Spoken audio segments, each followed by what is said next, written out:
The first time Gideon Vale saw Rowan Mercer, she was standing on a roof that had no business holding her weight. Late autumn wind tore through the clearing, rattling the pines and sending yellow leaves skittering across raw timber. The structure beneath her, calling it a cabin required generosity, listed slightly westward, its frame patched together with mismatched boards and what appeared to be sheer stubbornness. Rowan stood near the peak, hammer raised, driving nails with a rhythm that suggested she'd done this before. Though everything about the scene screamed she shouldn't be doing it now, Gideon reined in his horse at the tree line, watching. She wore men's trousers, muddy and patched at both knees. Her shirt, once white, now closer to gray, hung loose around her frame, but not loose enough to hide the swell of her belly. 6 months along, maybe 7. The wind whipped her dark hair from its braid, and she paused only long enough to shove it back before reaching for another nail. Something in Gideon's chest tightened. Not pity. He'd expected to feel pity when his father sent him out here to check on the Mercer situation. Samuel Vale had heard rumors about the woman squatting on land adjacent to their southern pastures, unmarried, pregnant, building alone, the kind of scandal that made proper frontier families whisper over Sunday dinners. Handle it quietly, his father had said, which meant offer her money to leave or scare her off if charity failed. But Gideon wasn't feeling charitable or threatening as he watched Rowan Mercer work. He felt something closer to recognition, though he couldn't name what he recognized. She spotted him before he decided whether to announce himself. Her head snapped up, body going still in that particular way prey animals freeze when they've scented predator. One hand dropped to her side and Gideon caught the glint of metal, a pistol tucked into her belt. "That's close enough," she called down. Her voice carried clear across the clearing, no tremor in it. "State your business or turn around." Gideon raised both hands slowly, reins loose in his left palm. "Didn't mean to startle you, ma'am. Just passing through." "Nobody passes through here." She shifted her weight, and the roof groaned beneath her boots. "This is the end of the road. You came looking. Sharp." He'd expected desperation, maybe helplessness wearing a brave mask. Instead, he found suspicion honed into something that cut. "Gideon Vale," he offered. "My family runs cattle south of here. Wanted to introduce myself, seeing as we're neighbors now." Neighbors. She turned the word over like it tasted wrong. "Your family own this land?" "No, ma'am." "Then we're not neighbors. This is my property. I've got the deed." "Didn't say otherwise." They studied each other across 30 yards of clearing. Gideon took in the details his father would want reported. The cabin's rough construction, the absence of any help, the vegetable garden stripped bare by recent frost. A half cord of split wood stacked near the door. A stone fire pit that looked hastily built. No livestock visible. No smoke from the chimney. No signs of preparation for the winter that would hit this valley like a fist in another month. She wouldn't last. The thought came automatic, practical, the kind of frontier math every rancher learned young. Winter didn't care about courage or determination. It killed efficiently, starting with those who couldn't afford mistakes. But then Rowan Mercer did something that scrambled his assumptions. She smiled.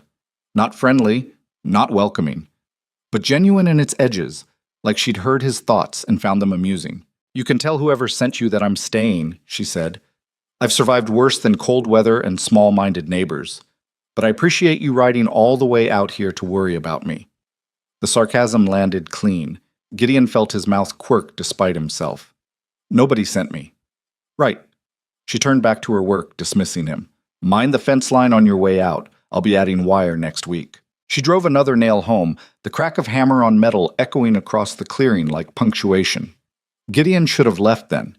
He delivered his father's warning, assessed the situation, confirmed what everyone already knew. The woman was in over her head. She'd either accept help or freeze to death trying to prove something. Either way, it wasn't his problem. He stayed. "That roof won't hold snow," he said. The hammer paused mid-swing. "Excuse me?" "The pitch is too shallow. First heavy snow will cave it in." He nodded toward the western sag. "And that side's already settling. You've got rot in the foundation timber." Silence stretched long enough that Gideon wondered if he'd miscalculated. Then Rowan Mercer climbed down from the roof.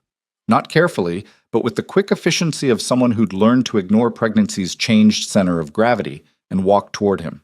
She stopped 10 feet away, hand still near that pistol. Up close, he could see the details the distance had softened.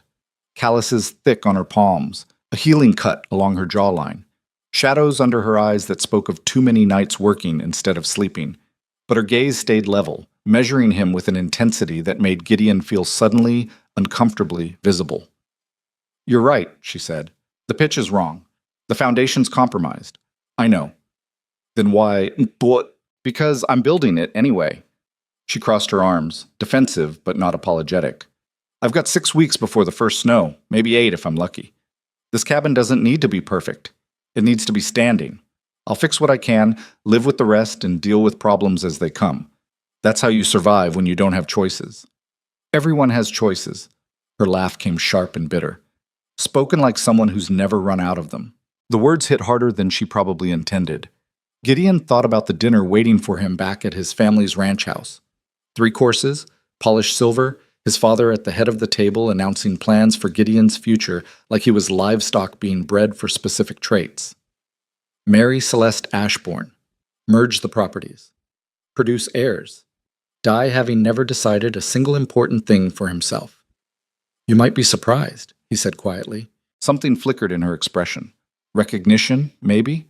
Or just exhaustion too deep to maintain armor against. She looked away first, back toward her unfinished cabin. "I don't need rescue, Mr. Vale. I don't need charity, and I don't need a man riding out here to tell me all the ways I'm failing." She paused. "But if you're offering actual help instead of judgment, I won't turn it down. I'm practical, not proud." Liar, Gideon thought. She was proud enough to choke on, proud in ways that probably cost her everything soft in her life. But there was honesty in the offer, a kind of brutal pragmatism he understood. "I could shore up that foundation," he heard himself say. "Bring proper timber, fix the pitch on the southern slope. Wouldn't take more than a day or 2. In exchange for what? Of course she'd ask. Trust wasn't something Rowan Mercer gave freely, probably couldn't afford to anymore. "Nothing," Gideon said. "Call it being neighborly." "I don't believe in neighborly." "Then call it self-interest. Your property borders mine. If your cabin burns down this winter because the chimney's built wrong, the fire might spread. I'm protecting my investment." It was a thin excuse, and they both knew it. Vale Land sat 3 miles south. No fire would jump that distance. But Rowan considered his words, then gave a single sharp nod. "Fine, but I work alongside you. This is my cabin. I don't stand by watching while men build things for me." "Wouldn't expect otherwise." "And you leave when the work's done. No lingering, no," she gestured vaguely, "complications." Agreed. He should have kept that promise. Bonds. Gideon returned 3 days later with a wagon loaded with straight pine timber, tar paper, and enough nails to roof a barn. His youngest brother, Marcus, rode beside him until they reached the turnoff to Rowan's property, where Gideon told him to head back. "Why can't I see?" Marcus was 15 and hurt easy. "Everyone's talking about the pregnant lady living alone. I just want to look." "She's not a carnival attraction. Pa said," "I don't care what Pa said. Go home." Marcus left sulking, and Gideon continued alone up the rough trail to Rowan's clearing. He found her exactly where he'd left her, on the roof, working. She'd made progress. The western sag had been braced with what looked like salvaged timber, and she'd added supports under the weakest section. Crude work, but effective. The woman learned fast. "You're late," she called down when she saw him. "I figured you'd changed your mind." "Had to wait for supplies." Gideon climbed down from the wagon. "And I'm early. I said 3 days. It's been 4. Had it?" The week had blurred together, long hours helping his father move cattle to winter pasture, evenings spent listening to his mother discuss wedding arrangements he hadn't agreed to, nights lying awake thinking about a woman with tired eyes and a pistol on her hip. "Lost track," he admitted. Rowan descended from the roof, slower this time. She moved carefully down the ladder, and Gideon noticed her favoring her left leg. "You hurt?" "Fell yesterday. Twisted my ankle." She waved off his concern before he could voice it. "It's fine, I wrapped it." "You fell off a roof 7 months pregnant, and you're acting like it's nothing?" "I fell off a ladder, not the roof, and I caught myself." She limped toward the wagon, examining his supplies with an expert eye that suggested she'd bartered for enough lumber to recognize quality. "This is good timber. Where'd you source it?" "Mill in Helena. Owner owes my father favors." "Must be nice, having favors to call in." No bitterness in her voice, just observation. She ran her hand along one board, testing for warps. How much do I owe you? We agreed. You agreed to help fix my cabin.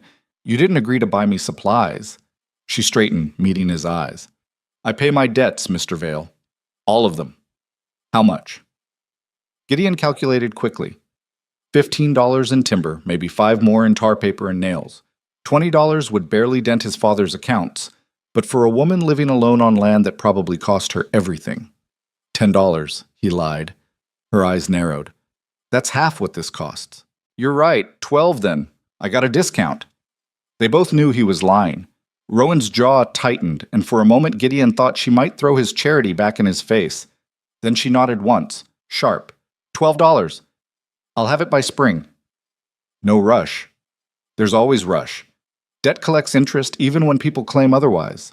She moved toward the wagon, reaching for a board, and her ankle gave out. Gideon caught her before she hit the ground. Reflex, not thought. For a heartbeat they stood too close, his hands on her arms, her weight against his chest. She smelled like pine sap and wood smoke. Her hair, escaping its braid again, brushed his chin. She shoved away hard enough to make him stagger. Don't! The word came rough, almost panicked. Don't do that! You are falling. I can fall on my own. She backed up 3 steps, putting distance between them like he'd burned her. Her hand moved to her belly, protective, and something in her face closed off completely. We should start work. Daylight's limited. The moment passed, but its ghost lingered. They worked through the afternoon in near silence. Gideon tore out the rotted foundation timber on the western corner while Rowan handed him tools, her movements efficient despite the limp she wouldn't acknowledge. When he'd braced the corner properly, they moved to the roof, Rowan insisting on climbing up despite Gideon's protests. It's my cabin, she said again, and there was no arguing with the steel in her voice. So they worked side by side, Gideon cutting boards to size while Rowan nailed them down. She'd learned hammering somewhere, knew how to sink a nail in 3 strokes without bending it. Her hands moved with the kind of certainty that came from necessity turned into skill. Where'd you learn carpentry? Gideon asked, breaking the silence. Books, mostly. Trial and error. She didn't look up from her work. Turns out you can learn anything if the alternative is freezing to death. Books don't teach you how to handle a hammer like that. My father was a furniture maker. Before... She stopped, caught herself. Long time ago. I watched him work when I was young. It was the first personal thing she'd offered, and Gideon knew better than to push. They fell back into rhythm, the sound of hammers and saws filling the clearing. Above them, the sky started its slow fade toward evening, light going golden through the pines. Rowan broke the silence first. Why are you really here? Told you. Neighborly. Nobody's this neighborly, especially not to a woman like me. She set down her hammer, looking at him directly. Your father sent you, didn't he? To see if I'd take money to leave. No point lying. Yes. And you came back anyway? Yes. Why? Gideon considered his answer carefully. Because you didn't beg. Because you stood on that roof like you'd built a fortress instead of a shack. Because I've spent my whole life doing what other people expect, and watching you refuse to do the same felt like seeing something I'd forgotten existed. Don't know, he said instead. Maybe I'm just stubborn. Her mouth twitched, not quite a smile, but close. That makes 2 of us. They finished the roof as the sun dropped below the tree line. The western slope sat level now, properly pitched, sealed with tar paper that would hold against snow. Not perfect work, but solid. Honest. The kind of construction that might keep a woman and her child alive through winter. Rowan stood back, surveying their progress. In the fading light, her face showed something other than exhaustion. Satisfaction, maybe. Or the closest thing to peace Gideon had seen in her expression. It's good work, she said quietly. Thank you. We're not finished. Still need to brace the chimney, add insulation. I can handle the rest. Rowan, Mrs. Mercer. The correction came swift and firm. And I meant what I said. You've helped enough, more than enough. She turned toward him, and in the near dark her eyes reflected what little light remained. You should go home, Mr. Vale. Back to your family and your proper life. Whatever you're looking for out here, I can't give it to you. I'm not looking for anything. Everyone's looking for something. She moved toward her cabin door, limping still. Most people just don't know it yet. Gideon loaded his tools back into the wagon, working slowly, giving her time to disappear inside. But she stayed in the doorway, watching him prepare to leave. I'll be back next week, he said. To check the work, make sure everything's holding. Don't. Rowan? Mrs. Mercer, she said again, softer this time. Please. I'm trying to protect you. From what? From making a mistake you can't undo. She wrapped her arms around herself, suddenly looking smaller, more vulnerable than he'd seen her. People are already talking. Your family's important here. I'm not. Whatever you think this is, it can't be anything. Maybe I don't care what people think. You should. I learned the hard way what happens when you don't. She stepped back into shadow, her voice drifting out to him. Go home, Gideon. Forget about me. Marry whoever your father's chosen and live the life you're supposed to live. It's easier that way. Easier doesn't mean right. Right doesn't keep you warm in winter. She closed the door before he could answer, the sound of the latch falling like punctuation. Gideon stood in the clearing for a long moment, looking at the cabin they'd built together, this fragile shelter against a world that didn't forgive mistakes. Smoke began rising from the chimney, thin and gray in the darkness. He should leave. He should ride back to the ranch, report to his father that the Mercer woman was stubborn, but doomed, and let winter sort out the problem naturally. He should focus on Celeste Ashbourne and the wedding his parents had arranged, the merger that would secure 2 family legacies and fulfill every expectation laid on him since birth. He should forget Rowan Mercer existed. Instead, Gideon found himself memorizing the way smoke curled from her chimney, mapping the trail back to her clearing, calculating how long it would take to ride here if she needed help. Just being practical, he told himself. Just being neighborly. The lie tasted bitter even in his own mind. Gideon didn't return the next week, or the week after that. His father kept him busy moving cattle, repairing fence lines, sitting through endless dinners where Celeste Ashbourne smiled prettily and discussed decoration schemes for the home they'd share after their spring wedding. She was lovely, educated, appropriate in every way that mattered to frontier society. When she laughed at his jokes, it sounded genuine. When she touched his arm, it felt practiced. Nothing about her made his chest tight. Nothing about her kept him awake at night. He told himself that was a good thing. Love made people reckless. His parents had arranged their marriage through practical negotiation, and they'd built a solid life together, perhaps not passionate, but stable, successful. That was what mattered in this territory. Survival first, feelings distant second. But 3 weeks after he'd last seen Rowan's cabin, Gideon found himself riding toward her clearing anyway. He told himself he was checking on the roof work. He told himself it was simple responsibility. The lies were getting easier. He heard the shouting before he reached the tree line, male voices, rough and aggressive, cutting through the morning air. Gideon kicked his horse into a run, breaking through the pines into Rowan's clearing to find 2 men on horseback circling her cabin. Rowan stood in her doorway, that pistol in her hand now, aimed steady at the larger of the 2 riders. Told you to leave? She was saying, voice level despite the weapon shaking slightly in her grip. This is my property, you're trespassing. Your property? The larger man spat tobacco juice into the dirt. Lady, you're squatting on land that should have gone to real settlers. Women like you got no business. He stopped when he saw Gideon. Vale. Recognition flickered across his face. Bill Hendricks, who worked as a hand on one of the smaller ranches north of Vale Land. The man beside him was his brother Tom. Both had reputations for drinking and starting trouble. Didn't know you were involved in this situation. Gideon positioned his horse between the brothers and Rowan's cabin. Didn't know there was a situation. Looks like 2 men harassing a woman on her own property. We're just talking. You're leaving. Gideon's voice dropped into the register he used for breaking up bar fights and settling disputes. Now. Bill's face reddened. Your daddy know you're playing hero for a pregnant whore? The words hung in the air for a heartbeat. Then Gideon was off his horse, moving faster than thought, his fist connecting with Bill's jaw before the man could react. Bill went down hard, blood spraying from his split lip. Tom reached for his rifle, but Rowan's voice cut through the violence. Don't! She'd moved closer, pistol now aimed at Tom. Unless you want to test whether I actually know how to use this. Tom froze, hands raised. Get your brother and ride out, Gideon said quietly. If I see either of you near this property again, we'll have a different conversation, the kind that doesn't end with warnings. Bill pulled himself upright, spitting blood. Your father's going to hear about this. I'm counting on it. The brothers left, Tom supporting Bill in the saddle, their curses fading as they disappeared down the trail. Gideon watched until he couldn't hear their horses anymore, then turned to find Rowan still holding her pistol, her face drained of color. Are you? She walked past him into her cabin and vomited into a bucket near the door. Gideon followed her inside without asking permission. The cabin's interior was sparse but organized. A rough bed in one corner, a table built from crates, a stove that looked older than both of them.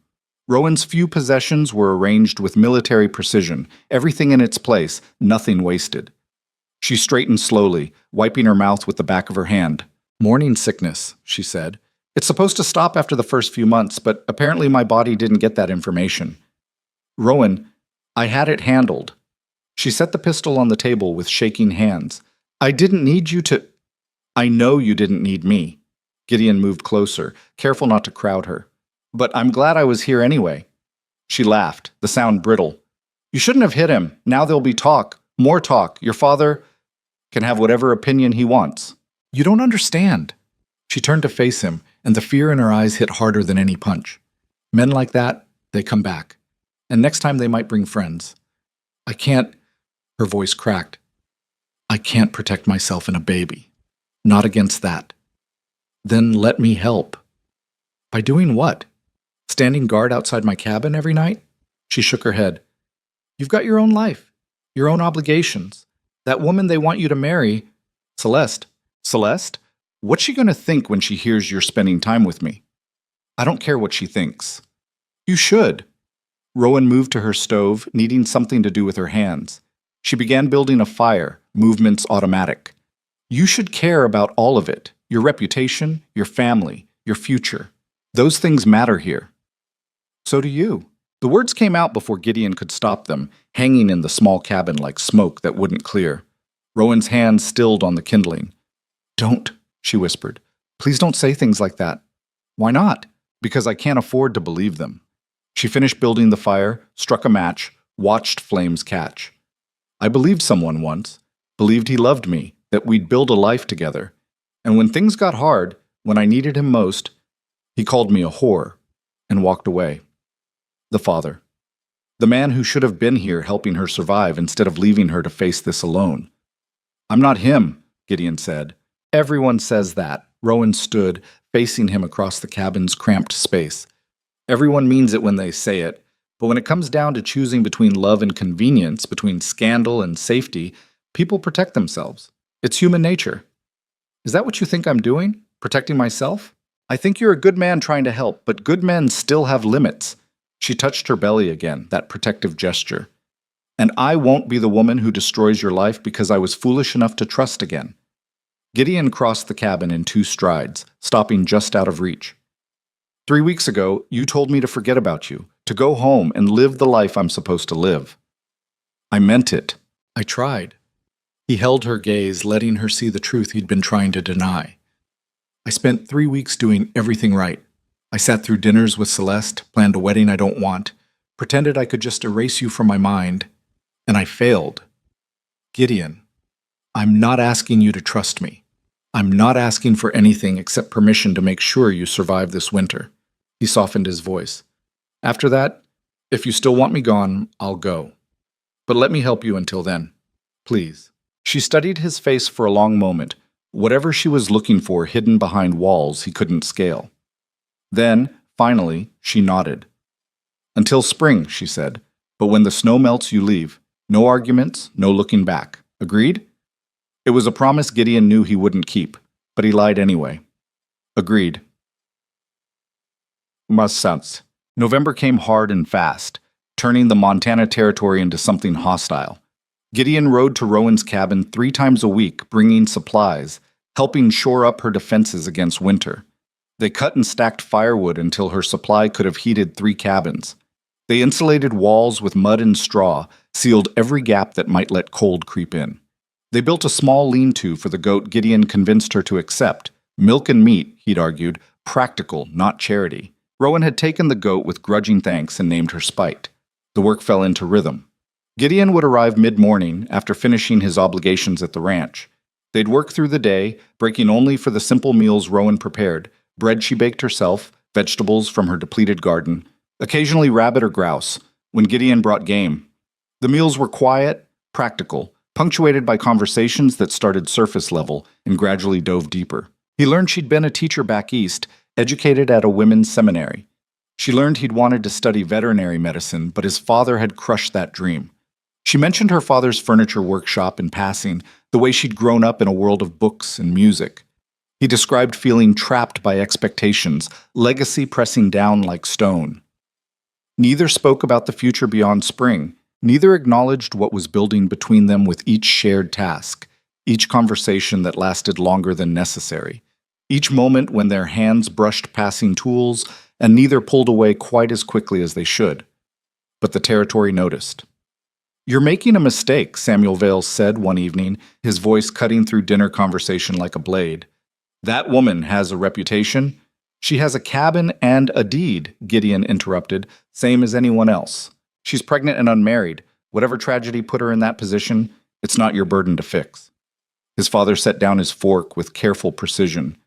"People are talking. The Ashbournes are hearing rumors. Let them talk.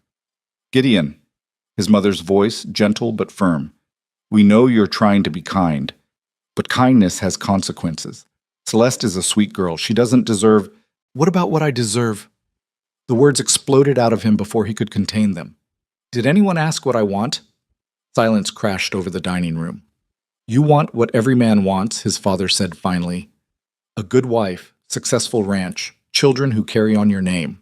That's what we're giving you. You're giving me Celeste Ashbourne because her father owns the water rights you've wanted for 10 years. You're treating me like a business transaction. That's how marriage works in this territory. Love is a luxury. Partnership is survival. Then maybe I'd rather take my chances." He left before his father could respond, riding out into the cold dark without destination, just needing distance. His horse knew the path before he consciously chose it, carrying him north toward Rowan's clearing like she was magnetic north and he'd lost all ability to navigate elsewhere. Her cabin glowed gold in the darkness, smoke rising peaceful from the chimney. Gideon tied his horse and knocked, then remembered she'd told him to just come in. Doors stayed unlocked this far from civilization. He found her sitting at her makeshift table, sewing by lantern light. She looked up when he entered, surprise flickering across her face. "It's late," she said. "I know." "Something wrong?" "Everything," Gideon wanted to say. "I'm supposed to marry a woman I don't love to satisfy my father's ambitions. I'm supposed to forget you exist. I'm supposed to want the life everyone's planned for me, and instead I keep riding here like you're the only thing that makes sense." "Just needed to check the roof bracing," he lied. Rowan set down her sewing, small clothes for the baby, he realized, sewn from flour sacks and dyed with what looked like berry juice. "In the dark?" "Couldn't sleep." She studied him for a long moment, then stood slowly, her movements more labored now that she was deeper into pregnancy. She'd stopped trying to hide her body's changes, stopped pretending she wasn't tired, stopped maintaining quite so much armor around him. "You fought with your father," she said. Not a question. "How did you—" "Because you only lie about why you're here when something's hurt you somewhere else." She moved to her stove, began heating water. "Tea?" "I'm fine. You're a terrible liar." She prepared 2 cups anyway, adding something from an unlabeled jar, chamomile maybe, or mint. When she handed him his cup, her fingers brushed his, and neither of them pretended it was accident. "What did he say?" Gideon wrapped his hands around the warm ceramic. "That I'm making a mistake, that people are talking, that I'm going to ruin everything my family's built because I'm too stubborn to walk away from a situation that isn't my responsibility." "He's right." "Rowan." "He is." She sat across from him, both hands curved around her own cup. "This, whatever this is, it's destroying your life, your engagement, your family relationships, your reputation. And for what? To help a woman you barely know build a cabin?" "I know you. You know the parts I've let you see. You don't know why I'm really here, what I'm running from." Her voice dropped. "What I did." Gideon leaned forward. "Then tell me, why? So you can confirm every terrible thing people whisper?" She shook her head. "Some stories don't have heroes, Gideon. Some women make choices they can't undo, and living with consequences is the only redemption available." "I don't believe that." "You should." She met his eyes over her teacup, and in the lantern light he saw grief older than her pregnancy, deeper than whatever had driven her west. "I was married. Properly, legally married to a man named Edmund Mercer. We had a nice house in Philadelphia, good society connections, everything proper. The past tense landed heavy. What happened? I couldn't give him children.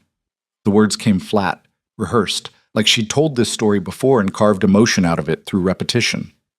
3 years of marriage, 3 miscarriages. The doctor said it was my fault. Weak constitution, they called it. Edmund started staying out late. I started suspecting he was visiting other women. Gideon waited, letting her set the pace. Then I got pregnant again. Made it past the first 3 months, past the 4th. We started believing it might actually work this time. She paused, looking down at her belly. Until Edmund decided the baby couldn't possibly be his. What? He convinced himself I'd taken a lover. That I'd gotten pregnant deliberately to trap him with another man's bastard. Rowan's voice stayed eerily calm, detached, like she was describing events that happened to someone else. He told everyone we knew. Destroyed my reputation. Filed for divorce on grounds of adultery. That's the truth? A lie? Does it matter? She looked up at him. By the time the divorce proceedings started, I knew I had 2 choices: stay and fight through courts that would rule in his favor anyway, or leave and give this baby a chance at something other than being Philadelphia's scandal. So you came here, bought land under my maiden name, filed paperwork before the divorce completed, and now I'm technically still married to a man who thinks I'm a whore, building a life on land I legally might not have the right to own. She smiled, bitter. Still want to help me? Gideon processed this, the implications spreading like cracks in ice. The baby is Edmund's. I never touched another man.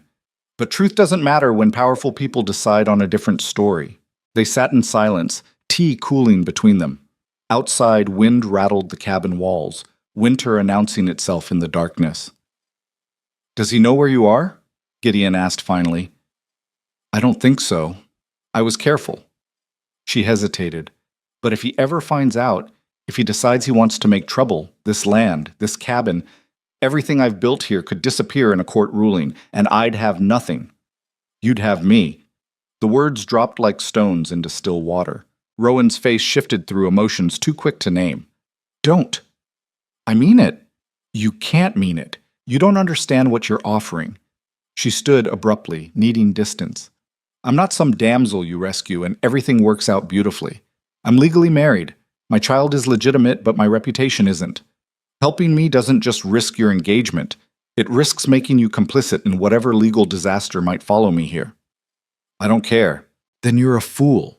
But her voice cracked on the words. Gideon, please go home. Marry Celeste. Build the life you're supposed to build.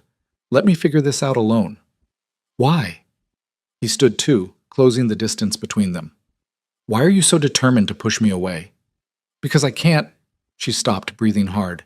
Because if I let you stay, if I let myself believe this could be real, and then you leave anyway, it'll break something in me I can't afford to lose. The confession hung between them, raw and honest. Gideon reached out slowly, giving her time to pull away. When she didn't, he tucked a loose strand of hair behind her ear, his hand lingering against her cheek. I'm not leaving, he said quietly. Not tonight. Not in spring. Not when things get complicated. He felt her lean into his touch, just slightly, just enough. You keep waiting for me to prove I'm like every other man who's disappointed you. But I'm not going anywhere, Rowan, no matter how hard you try to scare me off. You don't know that. Yes, he said. I do. She looked up at him, tears threatening at the corners of her eyes. And for the first time since he'd met her, Rowan Mercer looked like she might believe him.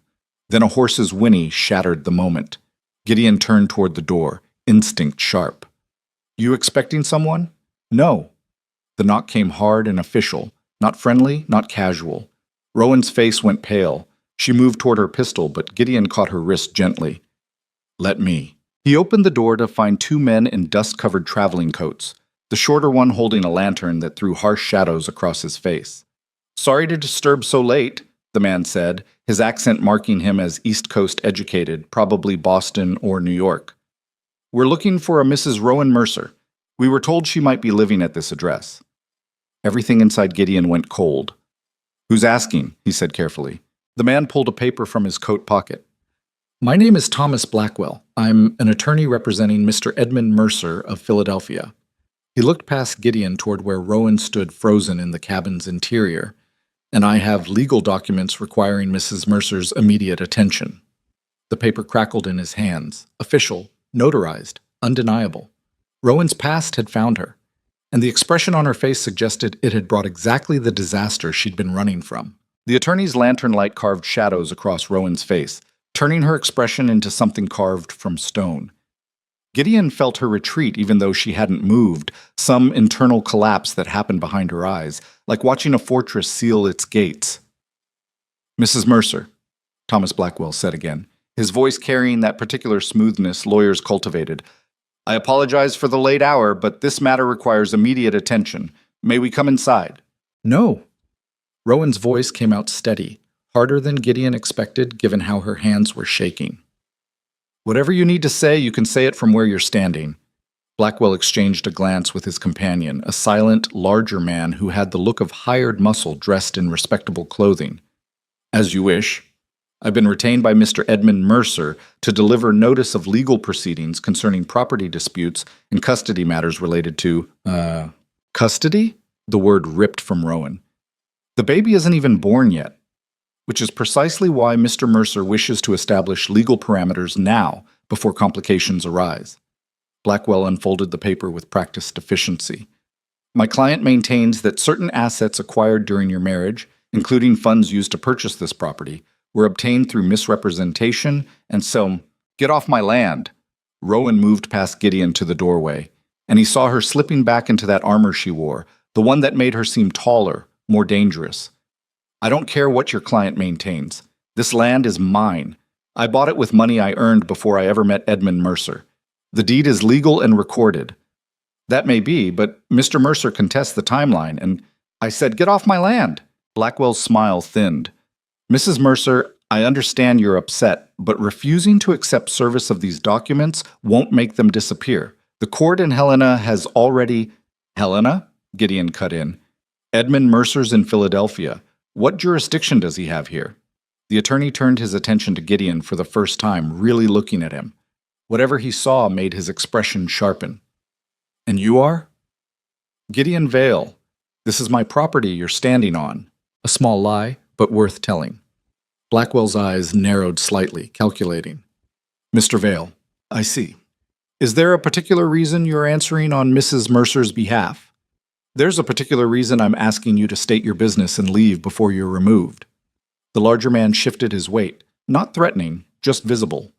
A reminder that Thomas Blackwell hadn't traveled alone. "My business," Blackwell said carefully, "is to inform Mrs. Mercer that her husband has filed for custody of the unborn child on grounds that the mother is unfit.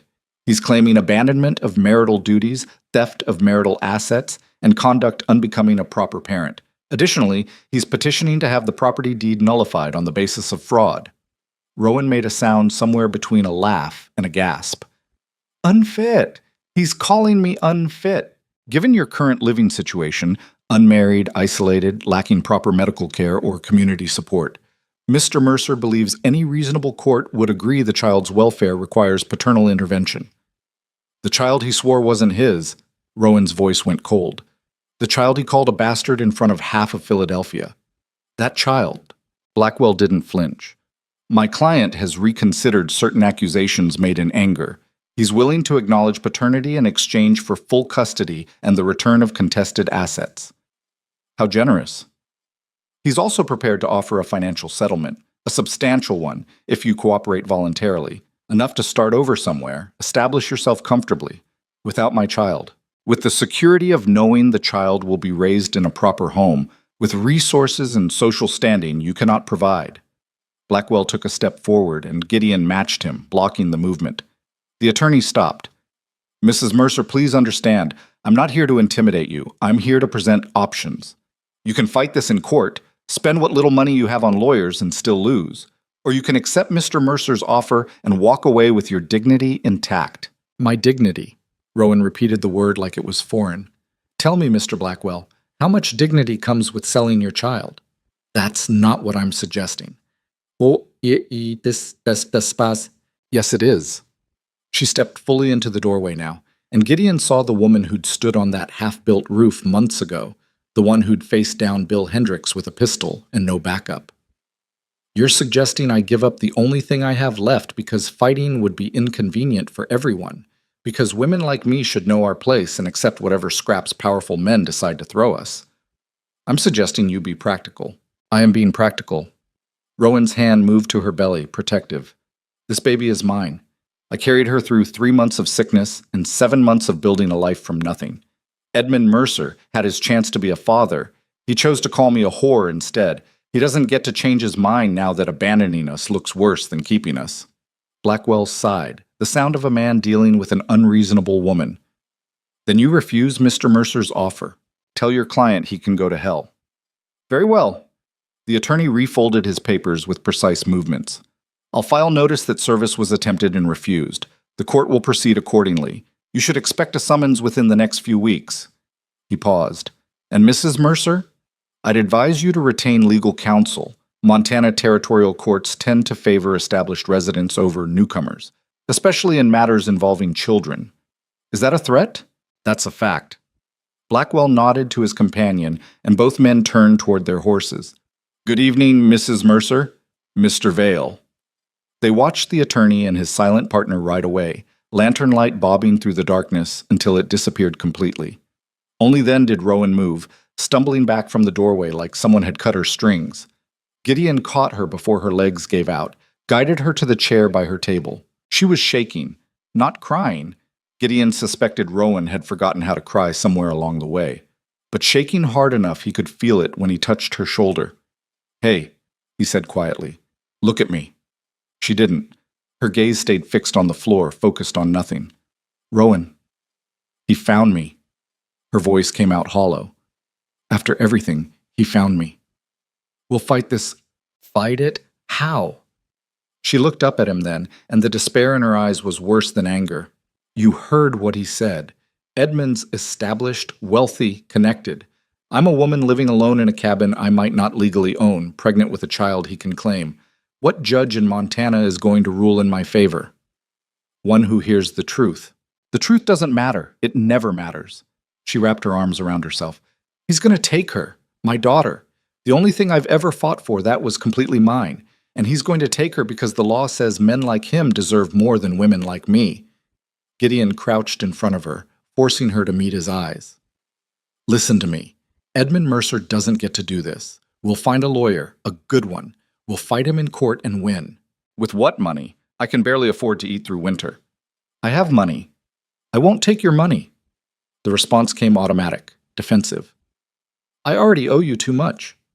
Then consider it a loan. Consider it whatever you need to consider it, but don't give up before we've even tried. She studied his face for a long moment, searching for something. Why are you doing this? Because it's right. That's not a reason. Not really. She reached up, touched his cheek with fingers still trembling. You should walk away, Gideon, before this gets worse, before I drag you down with me. I'm not walking away.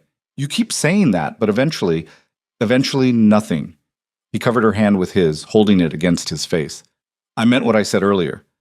I'm not leaving, not when your past shows up, not when things get complicated, not ever. You don't know what you're promising. Yes, he said. I do. They stayed like that, frozen in the moment, until Rowan pulled her hand back slowly. She stood, moving to her stove where the kettle still held warm water, and poured herself tea with hands that had stopped shaking. Control, Gideon realized. She was taking back control the only way she knew how. I need to think, she said finally. Figure out my options, what I can afford to do. She glanced at him over her shoulder. You should go home. It's late. Your family will worry. I'm not leaving you alone tonight. Gideon, I'll sleep in the lean-to with Spite if it makes you feel better, but I'm not riding away and leaving you to sit here thinking about worst-case scenarios until dawn. He crossed his arms. So you can either let me sleep by your stove like a civilized person, or I'll freeze outside being stubborn. Your choice. A ghost of a smile touched her mouth. You really are stubborn. Learned from the best. She considered arguing, then gave up. Fine, but you take the bed. We'll both take the bed. It's big enough, and you need actual rest. When she opened her mouth to protest, he added, I'm not going to touch you, Rowan. I'm just going to make sure you sleep instead of spending all night planning how to face this alone. That was apparently the right thing to say, because she nodded. They settled into an awkward arrangement, Rowan on one side of the narrow bed, Gideon on the other, a careful distance between them that felt simultaneously too far and not far enough. The cabin went dark except for the faint glow from the stove, and outside the November wind rattled the walls they'd built together. Gideon? Rowan's voice came soft in the darkness. Yeah? Thank you. A pause. For staying. Always, he said, and meant it in ways that probably terrified them both. He thought she'd fallen asleep when she spoke again, so quiet he almost missed it. Her name was going to be Ember, the baby.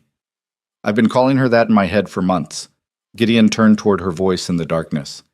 That's a good name. Edmund will probably change it, give her something proper and Philadelphia appropriate. Something that doesn't remind anyone of where she was born or who her mother was. Edmund's not going to get the chance. Rowan didn't answer, but he felt her hand find his across the distance between them, her fingers lacing with his like she was drowning, and he was the only solid thing in reach. They fell asleep like that, holding on. Oh. Gideon woke before dawn to find Rowan already up, dressed, building a fire in the stove with efficient movements. She'd braided her hair tight, put on her most practical clothes, and had the look of someone preparing for battle. What are you doing? He asked, sitting up. Making breakfast. Then I'm writing to Helena to find a lawyer. She didn't look at him. I appreciate what you said last night, but this is my problem to solve. You've already done too much. Rowan, please don't argue with me. Not about this. She finally turned, and her face showed the kind of determination that moved mountains or died trying. If I'm going to fight Edmund, I need to do it on my own terms. I need to prove to myself, if no one else, that I can handle this. Gideon stood, crossing to where she worked. You don't have to prove anything. Yes, I do. Because if I let you fight this for me, if I let you fix everything, then Edmund's right. I am helpless. I do need a man to rescue me. Her hands stilled on the coffee pot. I've spent my whole life letting other people make decisions that shaped my future. My father chose who I could marry. Edmund chose when to throw me away. I can't let you choose how this ends, even if your choices would be kinder. It was the most honest thing she'd said to him, and it hurt precisely because he understood. Pride wasn't always about arrogance. Sometimes it was about survival, about maintaining the one thing no one could take from you, the right to stand or fall on your own terms. Okay, he said finally, but I'm riding with you to Helena, not to take over, just to make sure you get there safely. Gideon, non-negotiable. He softened his tone. You can find your own lawyer, say whatever you need to say, handle everything yourself, but I'm not letting you ride 40 miles while pregnant without someone watching your back. That's not about pride or control. That's about not being an idiot. She wanted to argue. He could see it in her face, but practicality won over stubbornness, and she nodded once. Fine, but you wait outside when I meet with the lawyer. Agreed. They ate quick breakfast, bread, jam, the last of the milk from Spite, and prepared for the journey. Gideon rode back to his ranch first, telling his family he'd be gone for the day checking fence lines in the Northern Territory. His mother gave him a searching look that suggested she didn't believe him, but she didn't press. He met Rowan at the fork in the trail, and they rode toward Helena in silence. The morning was cold and clear, the kind of Montana day that made you believe winter might be bearable this year. 2 hours into the ride, Rowan finally spoke. What will you tell Celeste? The question caught him off guard. What? Celeste Ashbourne, your fiancée. Rowan kept her eyes forward, watching the trail. When she hears you're helping me, what will you tell her? The truth, I suppose. Which is, Gideon considered his answer carefully, that I'm helping someone who needs help. That's not the truth. That's a comfortable piece of it. She glanced at him. The truth is you're risking your engagement, your family's approval, and your reputation for a woman you barely know. The truth is people are going to assume things about us that we both know complicate everything. Let them assume. Easy to say when you're not the one they're calling a homewrecker. Rowan's voice stayed level, but he heard the edge underneath. I'm already the pregnant woman living alone. Add, seducing the Vale heir to my reputation, and Edmund won't even need a lawyer. The court will hand him custody, just to save me from myself. No one's calling you a homewrecker. Not yet. Give them time. She shifted in her saddle, uncomfortable. You should marry Celeste, Gideon. Before this gets worse, show everyone that we're not, what? That we're not falling in love. The words dropped between them like stones thrown into still water. Rowan's face went carefully blank. Don't. Why not? It's true. Truth doesn't matter. We've established that. She kicked her horse faster, moving ahead on the trail. And love is a luxury neither of us can afford right now. Gideon let her have the distance, following a few yards behind. But the words had been said, hanging in the cold air like breath made visible. They couldn't be taken back. Couldn't be ignored. They changed the shape of everything between them, whether Rowan wanted to acknowledge it or not. They reached Helena by early afternoon. The territorial capital sprawled across the valley, part mining town, part political center, all rough edges and ambitious growth. Rowan asked directions to the legal district, and they found a row of offices near the courthouse, mostly lawyers who handled land disputes, mining claims, the occasional murder trial. Wait here, Rowan said, dismounting outside a door marked James T. Sullivan, attorney at law. I'll be right outside. She nodded, squared her shoulders, and walked in like she was heading into battle instead of a lawyer's office. Gideon waited and waited. An hour passed, then another. He was starting to worry when the door finally opened and Rowan emerged, her face carefully neutral. Well? He asked. He'll take my case. She walked past him toward the horses. For $50 up front and a percentage of any settlement. That's highway robbery, I know, but he's the third lawyer I talked to. The first two wouldn't even hear me out once they learned Edmund's name. She mounted her horse stiffly. Apparently my husband has connections that reach farther than I thought. Did Sullivan say you have a case? He said I have a thin case that might become viable if Edmund makes mistakes in his filings. He also said I should prepare for the worst, which in his professional opinion means settling out of court for whatever Edmund's willing to offer. Rowan gathered her reins. So basically, I just spent $50 I don't have to be told I'm going to lose. You don't know that. Yes, Gideon, I do. She looked at him finally, and the exhaustion in her face went bone deep. I know how this works. Rich men get what they want. Women like me get what's left over. That's not pessimism. That's pattern recognition. They rode back in heavy silence. The sun was setting by the time they reached the fork where their trails diverged. Gideon toward Vale Land, Rowan toward her cabin. She pulled up short, turned to face him. Thank you for coming with me, she said formally, like they were strangers instead of people who'd slept holding hands the night before. I'll get you that $50 somehow. Add it to what I already owe. I don't want your money. I know you don't. That's why I'm going to give it to you anyway. She tried for a smile and failed. Go home, Gideon. Your family's probably worried sick. Rowan, I mean it this time. Go home. Marry Celeste. Fix things with your father. She took a breath. And stop coming to my cabin. Please. For both our sakes. You don't mean that. I do. Her voice cracked slightly. Because if you keep showing up, if you keep looking at me like I'm something worth saving, I'm going to start believing it. And when I lose this case, when Edmund takes my daughter and this land and everything I've built, that belief is going to destroy me worse than losing ever could. Then fight harder. Don't give up before... I'm not giving up. The words burst from her, loud enough to spook both horses. I'm trying to survive. There's a difference. They stared at each other across 3 feet of trail that felt like a canyon. I can't watch you throw your life away for mine, Rowan said finally, quieter now. I can't be the woman who ruins you. So please, please just go home and forget about me. She rode away before he could answer, disappearing down the trail toward her cabin. Gideon sat on his horse for a long time, watching the space where she'd been. Then, slowly, he turned toward home. The next 3 weeks moved like sleepwalking. Gideon threw himself into ranch work, helping his father prepare for winter, fixing equipment, doing all the things a good son and future heir should do. His mother watched him with worried eyes but didn't ask questions. His father seemed satisfied that whatever foolishness had possessed Gideon appeared to be fading. And 3 times a week, Celeste Ashbourne came to dinner. She was lovely. Everyone said so. Blonde and well-mannered, educated at a finishing school in San Francisco, skilled in all the things frontier society valued in a wife.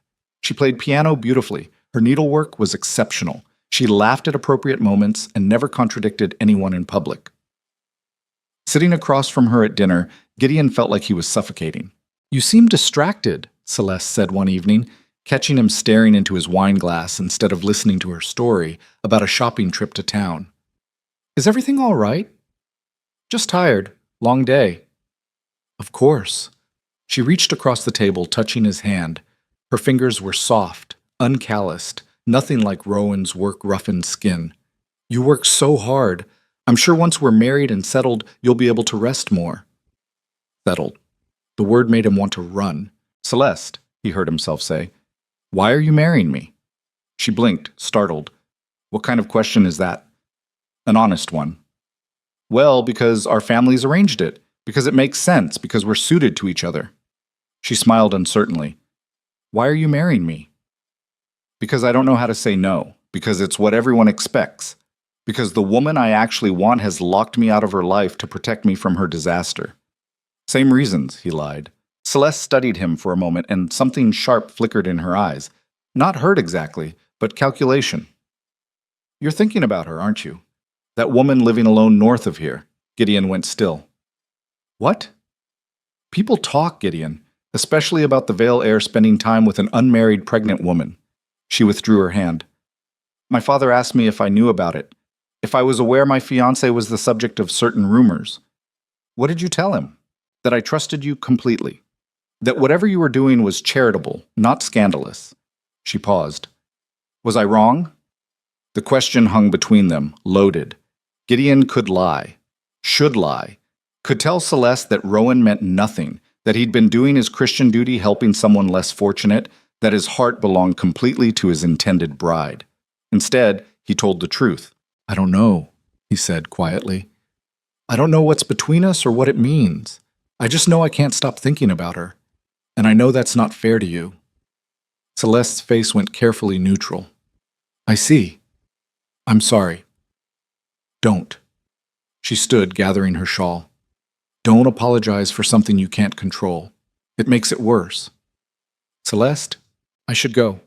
She moved toward the door, then stopped, looking back at him. "For what it's worth, I don't love you either. I like you well enough, and I think we could build a perfectly pleasant life together. But love?" She shook her head. "I know what that looks like. This isn't it." "Then why?" "Because pleasant is safe. Because building a life with someone you like is often smarter than chasing someone who makes you feel reckless." She smiled sadly. "But you're not interested in smart right now, are you? You want the woman who makes you feel alive, even if she destroys you in the process." Gideon had no answer for that. Celeste left, and he sat alone in the dining room feeling like he'd just burned down his future and couldn't quite figure out why he wasn't more upset about it. His father found him an hour later, anger radiating from every line of his body. "Celeste's father just sent word the engagement is off. Something about you being emotionally unavailable." Samuel Vale slammed a hand on the table. "What the hell did you say to her?" "The truth. The truth." His father's voice dripped contempt. "And what truth was that? That you've been playing house with a desperate woman who trapped you with sob stories about her hard life?" "Rowan didn't trap anyone." Her name is Rowan now? You're on first-name basis?" Samuel laughed, the sound bitter. "You stupid boy. You threw away a strategic alliance, disappointed a good family, and humiliated your mother. For what? For a woman who's still legally married to someone else?" Gideon's head snapped up. "How do you know about that?" "Because I make it my business to know who's squatting on land near my property. Because when my son starts acting like a fool, I investigate why." His father pulled a paper from his pocket, slammed it on the table.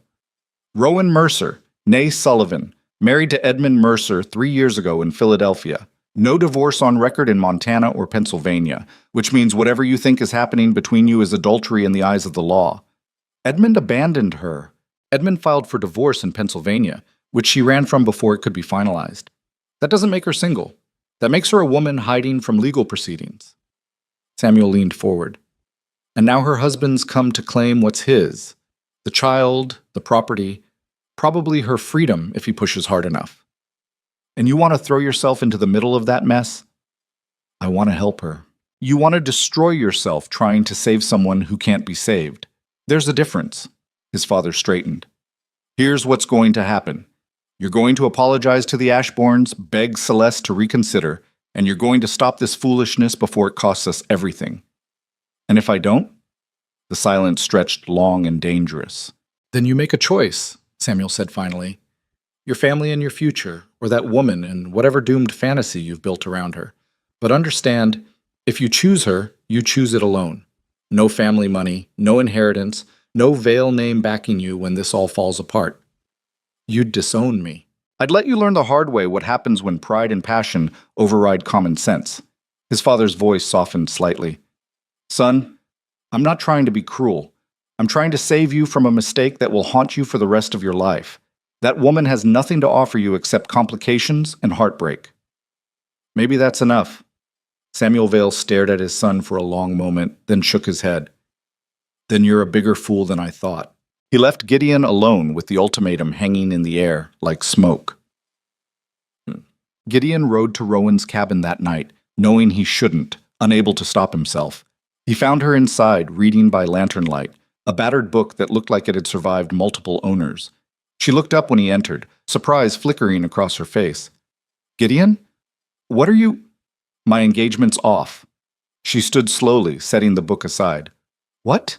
Celeste and I. It's done. I told her I couldn't marry her, and her father ended it. He moved into the cabin, bringing cold air with him. My father knows everything about you, about Edmund, the divorce, the custody case. He gave me an ultimatum.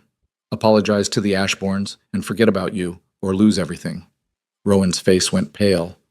No, Gideon, you have to fix this. I don't want to fix it. That's your pride talking.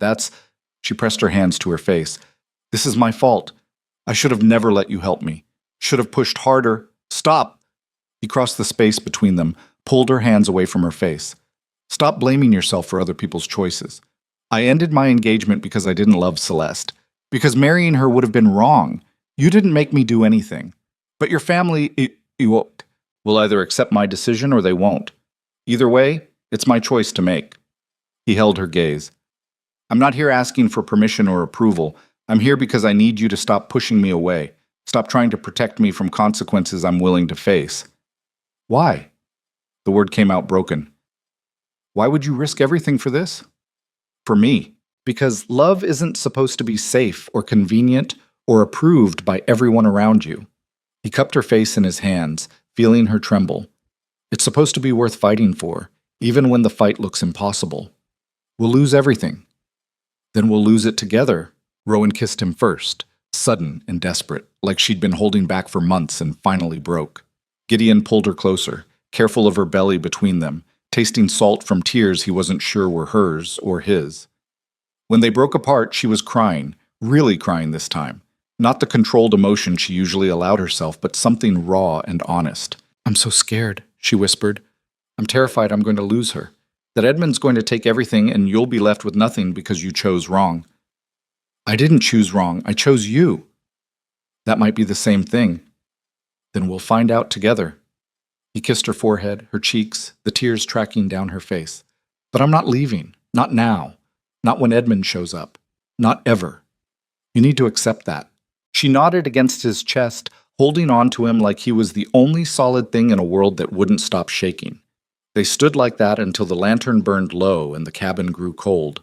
Then Gideon built up the fire while Rowan made tea, and they sat together in the small space they'd built through stubbornness and hope. Knowing tomorrow would bring consequences neither could fully predict. But tonight, they had each other. And for now, that was enough. The summons arrived on a Tuesday morning, delivered by the same silent man who'd accompanied Thomas Blackwell weeks earlier. He handed Rowan the official papers without comment, tipped his hat, and rode away before she could form words to respond. Gideon watched her read the document, watched the color drain from her face as she processed the legal language that boiled down to a simple, brutal truth. Edmund Mercer was suing for full custody of their unborn child, nullification of Rowan's property deed, and restitution for what he claimed were stolen marital assets totaling nearly $3,000. The court date was set for 3 weeks before her due date. They're trying to make me give birth in Philadelphia, Rowan said, her voice flat with shock. Under Edmund's supervision, with doctors he's chosen. She looked up at Gideon. He's not just trying to take custody. He's trying to control everything from the moment she's born. Sullivan can fight this. Sullivan charges by the hour I don't have. She set the papers on her table with shaking hands. And even if I could afford him, what judge is going to rule in favor of a woman living in sin with a man who's not her husband? The words landed like accusations, though Gideon knew she hadn't meant them that way. But the truth was inescapable. The territory had noticed. People whispered in town when Gideon showed up for supplies. His mother received fewer social calls. The Vale name, once unassailable, had developed cracks. And at the center of the scandal stood Rowan, 8 months pregnant and facing legal destruction. "We could leave," Gideon said suddenly. "Pack what we can carry and head to Colorado. Different territory, different laws." Running doesn't solve anything. Edmund would just file in Colorado courts. Rowan moved to her stove, needing something to do with her hands. And it would look like admission of guilt. Like I'm exactly what he's claiming, a thief and an unfit mother. Then we fight here. We find a way. There is no way. She turned to face him, and the despair in her expression cut deeper than any words. You know what the worst part is? Edmund doesn't even want this baby. He never did. But letting me keep her makes him look weak, like some woman got the better of him. So he'll take her out of spite, raise her to hate me, and sleep just fine knowing he destroyed us both. Gideon crossed to her, pulled her into his arms despite her initial resistance. She was so much bigger now, belly pressing between them, the baby moving restlessly like she could sense her mother's distress. "He hasn't won yet," Gideon said against her hair. "He won the moment he filed those papers." They stood like that for a long time, holding each other against a future that seemed determined to tear them apart. Chat. Word spread faster than winter cold through the territory. By the end of the week, everyone within 50 miles knew the details, or their own invented versions of them. The pregnant woman squatting on contested land. The Vale heir throwing away his future for a woman still married to someone else. The inevitable scandal when decent people stopped pretending not to notice. Gideon's mother showed up at the ranch one evening, her face carefully composed in that way that meant she was barely containing fury. "Your father's in Helena," she said, pouring herself whiskey without asking. "Meeting with territorial officials, trying to contain the damage you've caused." "I didn't cause anything." "You ended your engagement for a married woman. You've been living at her cabin more than your own home. Half the territory thinks you're the father of that baby." She drank, set the glass down hard. "So yes, Gideon, you caused this. Rowan's husband abandoned her. Rowan's husband is coming to reclaim what's legally his, and you've put yourself in the position of looking like an adulterer and a home wrecker." His mother's voice shook slightly. "Do you understand what that means for this family? Your father spent 30 years building our reputation. You're destroying it in months.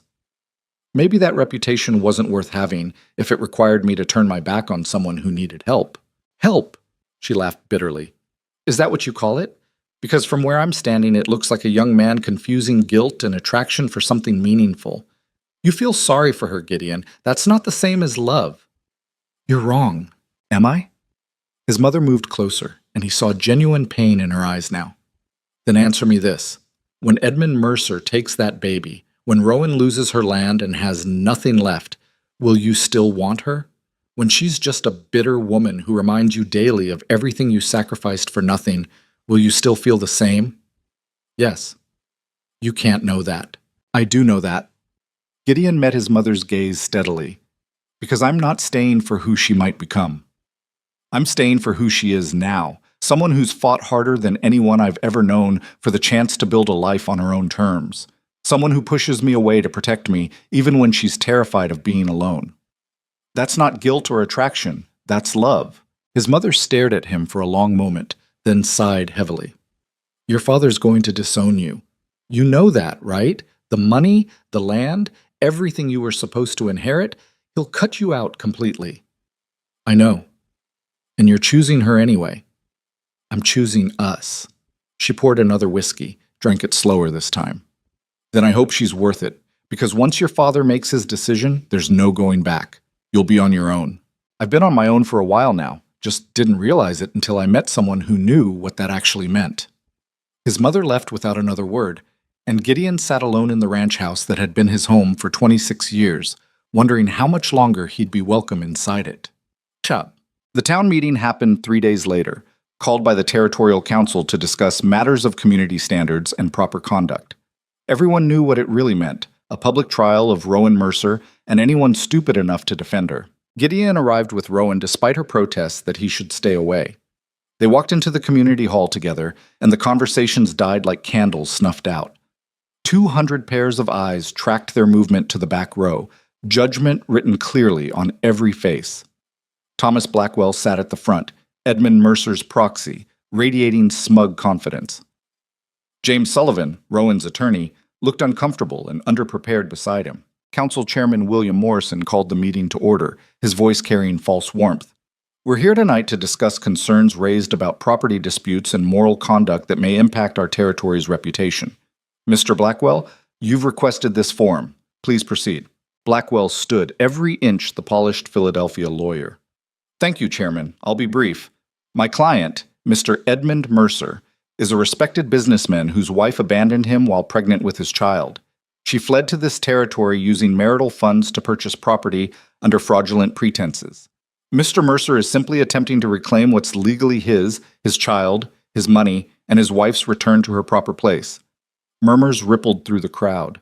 Now, Blackwell continued, we might dismiss this as a private marital dispute, except Mrs. Mercer has involved others in her deception. Specifically, Mr. Gideon Vale has been providing material and personal support to a married woman, creating scandal that reflects poorly on all of us. More murmurs, louder now. Rowan's hand found Gideon's under the bench, squeezing hard enough to hurt. What we're asking, Blackwell finished, is simple. The community should encourage Mrs. Mercer to return to Philadelphia with her husband, resolving this situation with dignity and tact. And Mr. Vale should step back from a relationship that dishonors both his family and this territory's values. He sat down to scattered applause.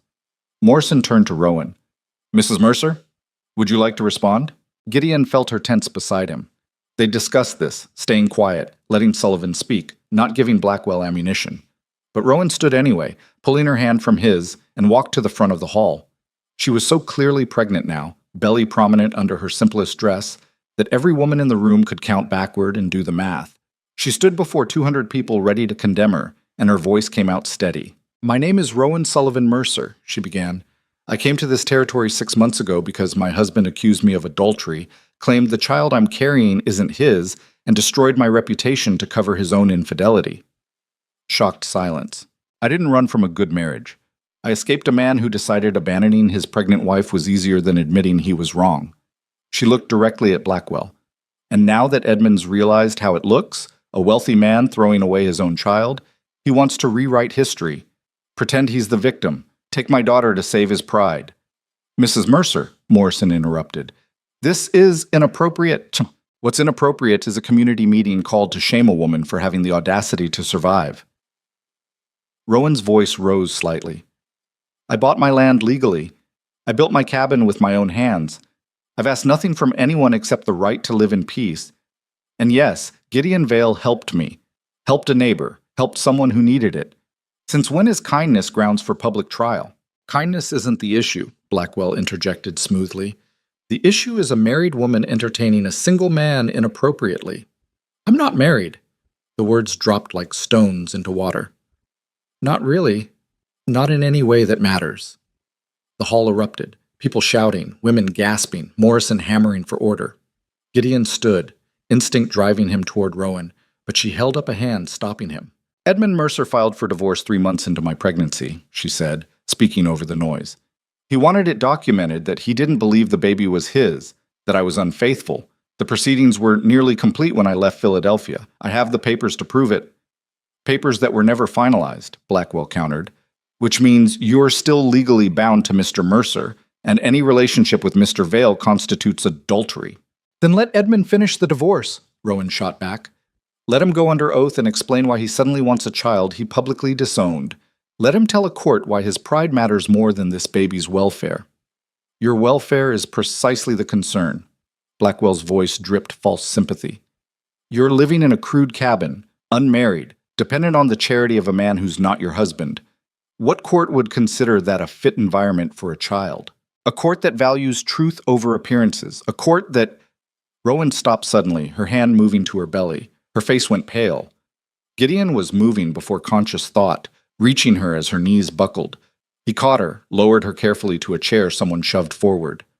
"I'm fine," she whispered, but her breathing had gone shallow. "Just give me a minute." "You're not fine." Gideon crouched in front of her. "We're leaving." "No, I need to finish." "This meeting is over." Morrison's voice cut through the chaos. "Mrs. Mercer clearly needs medical attention. We'll reconvene when we'll do no such thing." Samuel Vale's voice came from the back of the hall, and Gideon turned to see his father standing, command radiating from every line of his body. "My son may have made foolish choices, but I won't stand by while you people turn a property dispute into a witch trial." The silence that followed was absolute. Samuel walked down the center aisle, people parting before him. Edmund Mercer's personal grievances aren't this territory's concern. If he has legal claims, let him pursue them in proper courts. But calling a public meeting to humiliate a pregnant woman, that's cowardice dressed as righteousness. "Mr. Vale," Blackwell began, "with all respect, you'll show respect by ending this circus." Samuel's gaze swept the crowd. "How many of you came west to escape judgment about your past? How many of you started over because life back east didn't work out the way you planned?" He paused. "This territory was built by people who needed second chances. Since when do we deny that to others?" Murmurs again, but different now, uncertain. "My son made his choice," Samuel continued. "I don't agree with it, but he's a grown man and his mistakes are his to make. The rest of you should worry about your own affairs and let the courts handle theirs." He turned to Gideon. "Take her home. Make sure she and the baby are safe." It was permission and dismissal in one, and Gideon understood that his father had just spent whatever political capital he'd been hoarding, burning bridges to buy his son an exit. "Thank you," Gideon said quietly. Samuel nodded once, then walked out without looking back. Target. Rowan stayed silent during the ride home, one hand pressed to her belly, her face drawn with pain or exhaustion or both. Gideon kept glancing at her, worried, but she waved off his concerns. "I'm fine. Baby's just active today. You collapsed. I got dizzy. There's a difference." She shifted in the saddle. "Your father didn't have to do that. I know. It'll cost him. Politically, socially. I know that too." They reached her cabin as darkness fell. Gideon helped her down from the horse, noticing how she moved more carefully now, like everything hurt. Inside, he built up the fire while she collapsed into her chair, exhaustion finally showing. "I shouldn't have stood up," she said. "Shouldn't have said all that. I just made everything worse." "You told the truth. Truth doesn't matter. Blackwell was right. I'm still technically married, still vulnerable. And now everyone knows about the divorce proceedings, which makes me look even more guilty of abandonment." She closed her eyes. "Edmund's lawyer must be dancing right now." Gideon knelt in front of her, taking her hands. "Listen to me. What happened tonight wasn't defeat. You showed them you're not going to hide or apologize for surviving." "I showed them I'm desperate. You showed them you're brave." He squeezed her hands. "And my father showed them you have allies. That matters, Rowan. Even if we lose the legal battle, we fight it knowing we're not alone." She opened her eyes, tears threatening at the corners. "Why is he helping? Your father made it clear he thinks I'm ruining your life." "He probably still thinks that, but he's also a man who values integrity over convenience." Gideon managed a small smile. "Turns out that's where I get it from." Rowan pulled one hand free, touching his face. "I'm so sorry. For all of this. For dragging you into my mess and destroying your family. Stop." He caught her wrist gently. "You didn't drag me anywhere. I chose this. Chose you. And I'd make the same choice again. Even knowing what it's cost?" "Especially knowing." She kissed him then, soft and grateful and sad, all at once.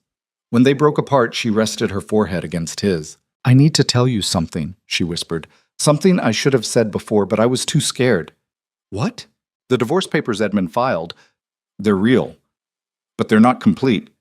There's a hearing scheduled in 2 months in Philadelphia, final arguments before a judge makes his ruling." She took a shaky breath. "If I don't show up, if I don't contest his claims, the divorce goes through automatically in his favor. He gets to control the narrative. Say I abandoned him, committed fraud, whatever he wants. Then we go to Philadelphia. I can't travel 2 months after giving birth, and I can't leave a newborn to fight a court battle 3,000 miles away." Her voice cracked. Don't you see? He's trapped me perfectly. If I stay here and fight for custody, I lose the divorce case. If I go there and fight the divorce, I lose custody here. There's no version of this where I win everything. Gideon sat back, processing this. What if you could win the divorce case before the baby's born? What? The hearing's in 2 months. You're due in 3 weeks. If you could travel to Philadelphia now, fight the divorce immediately, get it finalized before Ember's born, then Edmund has no claim. You'd be legally free, and any custody case becomes Pennsylvania's jurisdiction, not Montana's. Rowan stared at him.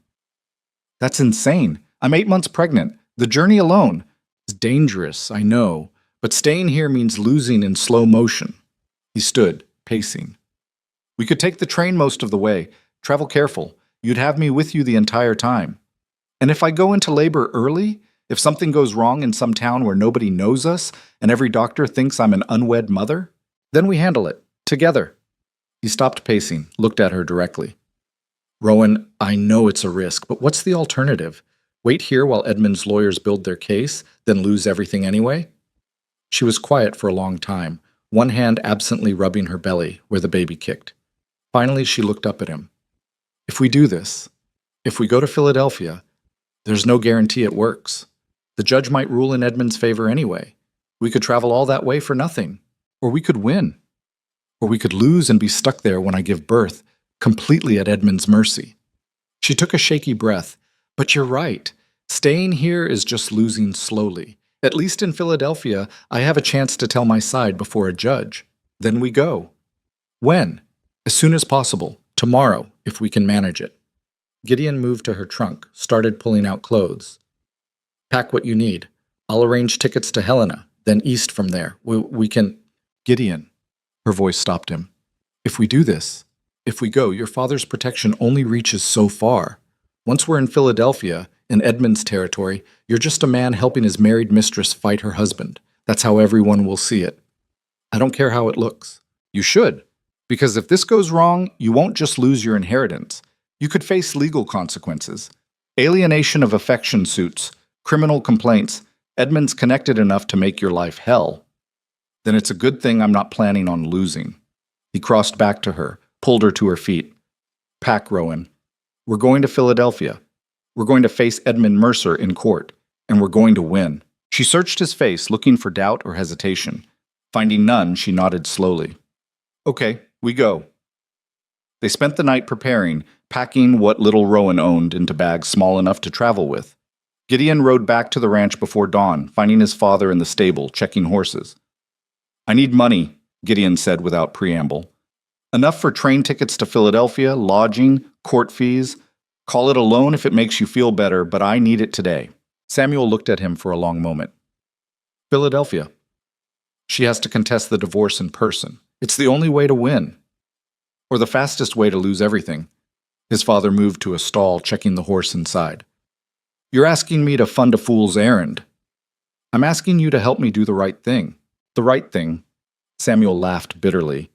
Son, the right thing would have been staying out of this mess from the start.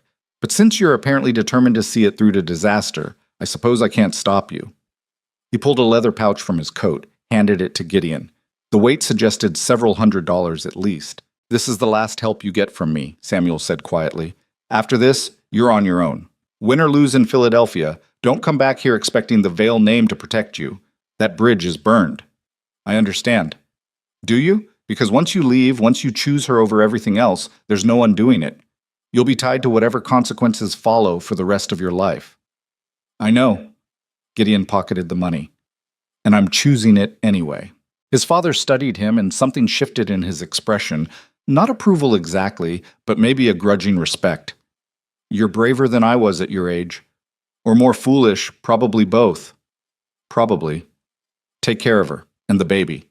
Samuel turned back to his horses. And if you make it back someday, you can tell me if it was worth it. Gideon left without another word, knowing he wouldn't see his father again for a long time. Maybe never. Mushaka. They caught the afternoon train from Helena, Rowan wrapped in blankets, despite the mild weather, trying to appear smaller and less pregnant than she was. Gideon had bought them a private sleeper car, expensive but necessary. The last thing they needed was Rowan going into early labor in a public compartment. The train lurched forward, and Rowan pressed her face to the window, watching Montana disappear behind them. "Second thoughts?" Gideon asked. "About 1,000 of them." She looked at him. "But I'm still going." "Good." They traveled for 3 days, the landscape changing from mountains to plains to the industrial sprawl of eastern cities. Rowan slept fitfully, waking often with pains that might be early contractions or might be nothing. Gideon stayed awake most nights, watching her breathe, praying silently to whatever forces controlled fate that they'd make it to Philadelphia before the baby decided to arrive. On the 4th day, the train pulled into Philadelphia's Grand Station, all marble and iron and crowds of people who didn't know or care about 2 travelers from the territories. Rowan stood on the platform, staring at the city she'd fled 6 months earlier. "I never wanted to see this place again," she said quietly. "Then we'll make this fast. In and out." "It won't be fast. Court proceedings take time, and Edmund's lawyers will drag everything out as long as possible." She took a breath. "But we're here now. Might as well finish what we started." They found lodging at a modest boarding house in a neighborhood far from Edmund's social circles. The landlady, Mrs. Chen, asked no questions when Gideon claimed Rowan was his wife, just took their money and showed them to a small room on the 2nd floor. That night, Rowan sat by the window overlooking Philadelphia's gas-lit streets, one hand on her belly. "She's quiet tonight," she said. "Usually she kicks constantly around this time. Maybe she's tired from the journey." "Maybe." But Rowan sounded worried. Gideon moved behind her, hands on her shoulders. "We'll find a doctor tomorrow. Make sure everything's okay. And if it's not, if traveling was a mistake and I've hurt her, then we deal with it. But you can't torture yourself with what-ifs." He kissed the top of her head. "She's strong, like her mother." Rowan leaned back against him. "I'm not strong. I'm terrified." "Those aren't mutually exclusive." They sat like that until the city's noise faded into night quiet, 2 people far from home, gambling everything on a chance that justice might actually exist somewhere in the world.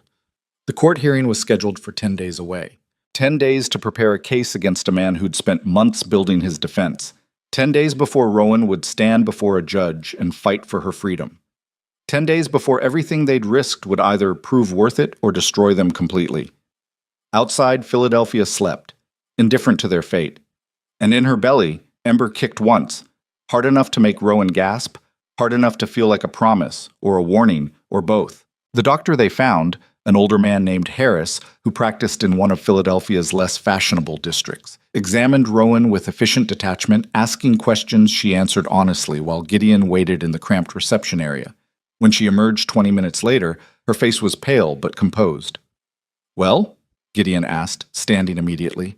"He says the baby's fine, positioned well, heartbeat strong." She accepted his arm, moving slowly down the building's narrow stairs. "But he also said traveling this late in pregnancy was reckless, and I'm lucky I didn't go into early labor on the train." "Did you tell him why we're here?" "I told him my husband and I needed to settle business in Philadelphia before the baby comes." She glanced at him. "He assumed you were Edmund. I didn't correct him." They walked back toward the boarding house through streets that felt foreign to Gideon. Too many people packed too close, noise and smoke, and the particular smell of industry that the territories didn't have yet. Rowan moved through it like someone navigating a remembered nightmare, her expression closed off. "You grew up here," Gideon said. Not a question. "Not here exactly. My father's workshop was in a better neighborhood, but close enough." She stopped at a corner looking down a side street lined with narrow brick buildings. "I used to think Philadelphia was the center of the world, that leaving it would mean disappearing into nowhere. And now? Now I know there are worse things than disappearing." She turned away from the street. "Come on, we need to meet with Sullivan before he gives up on us completely."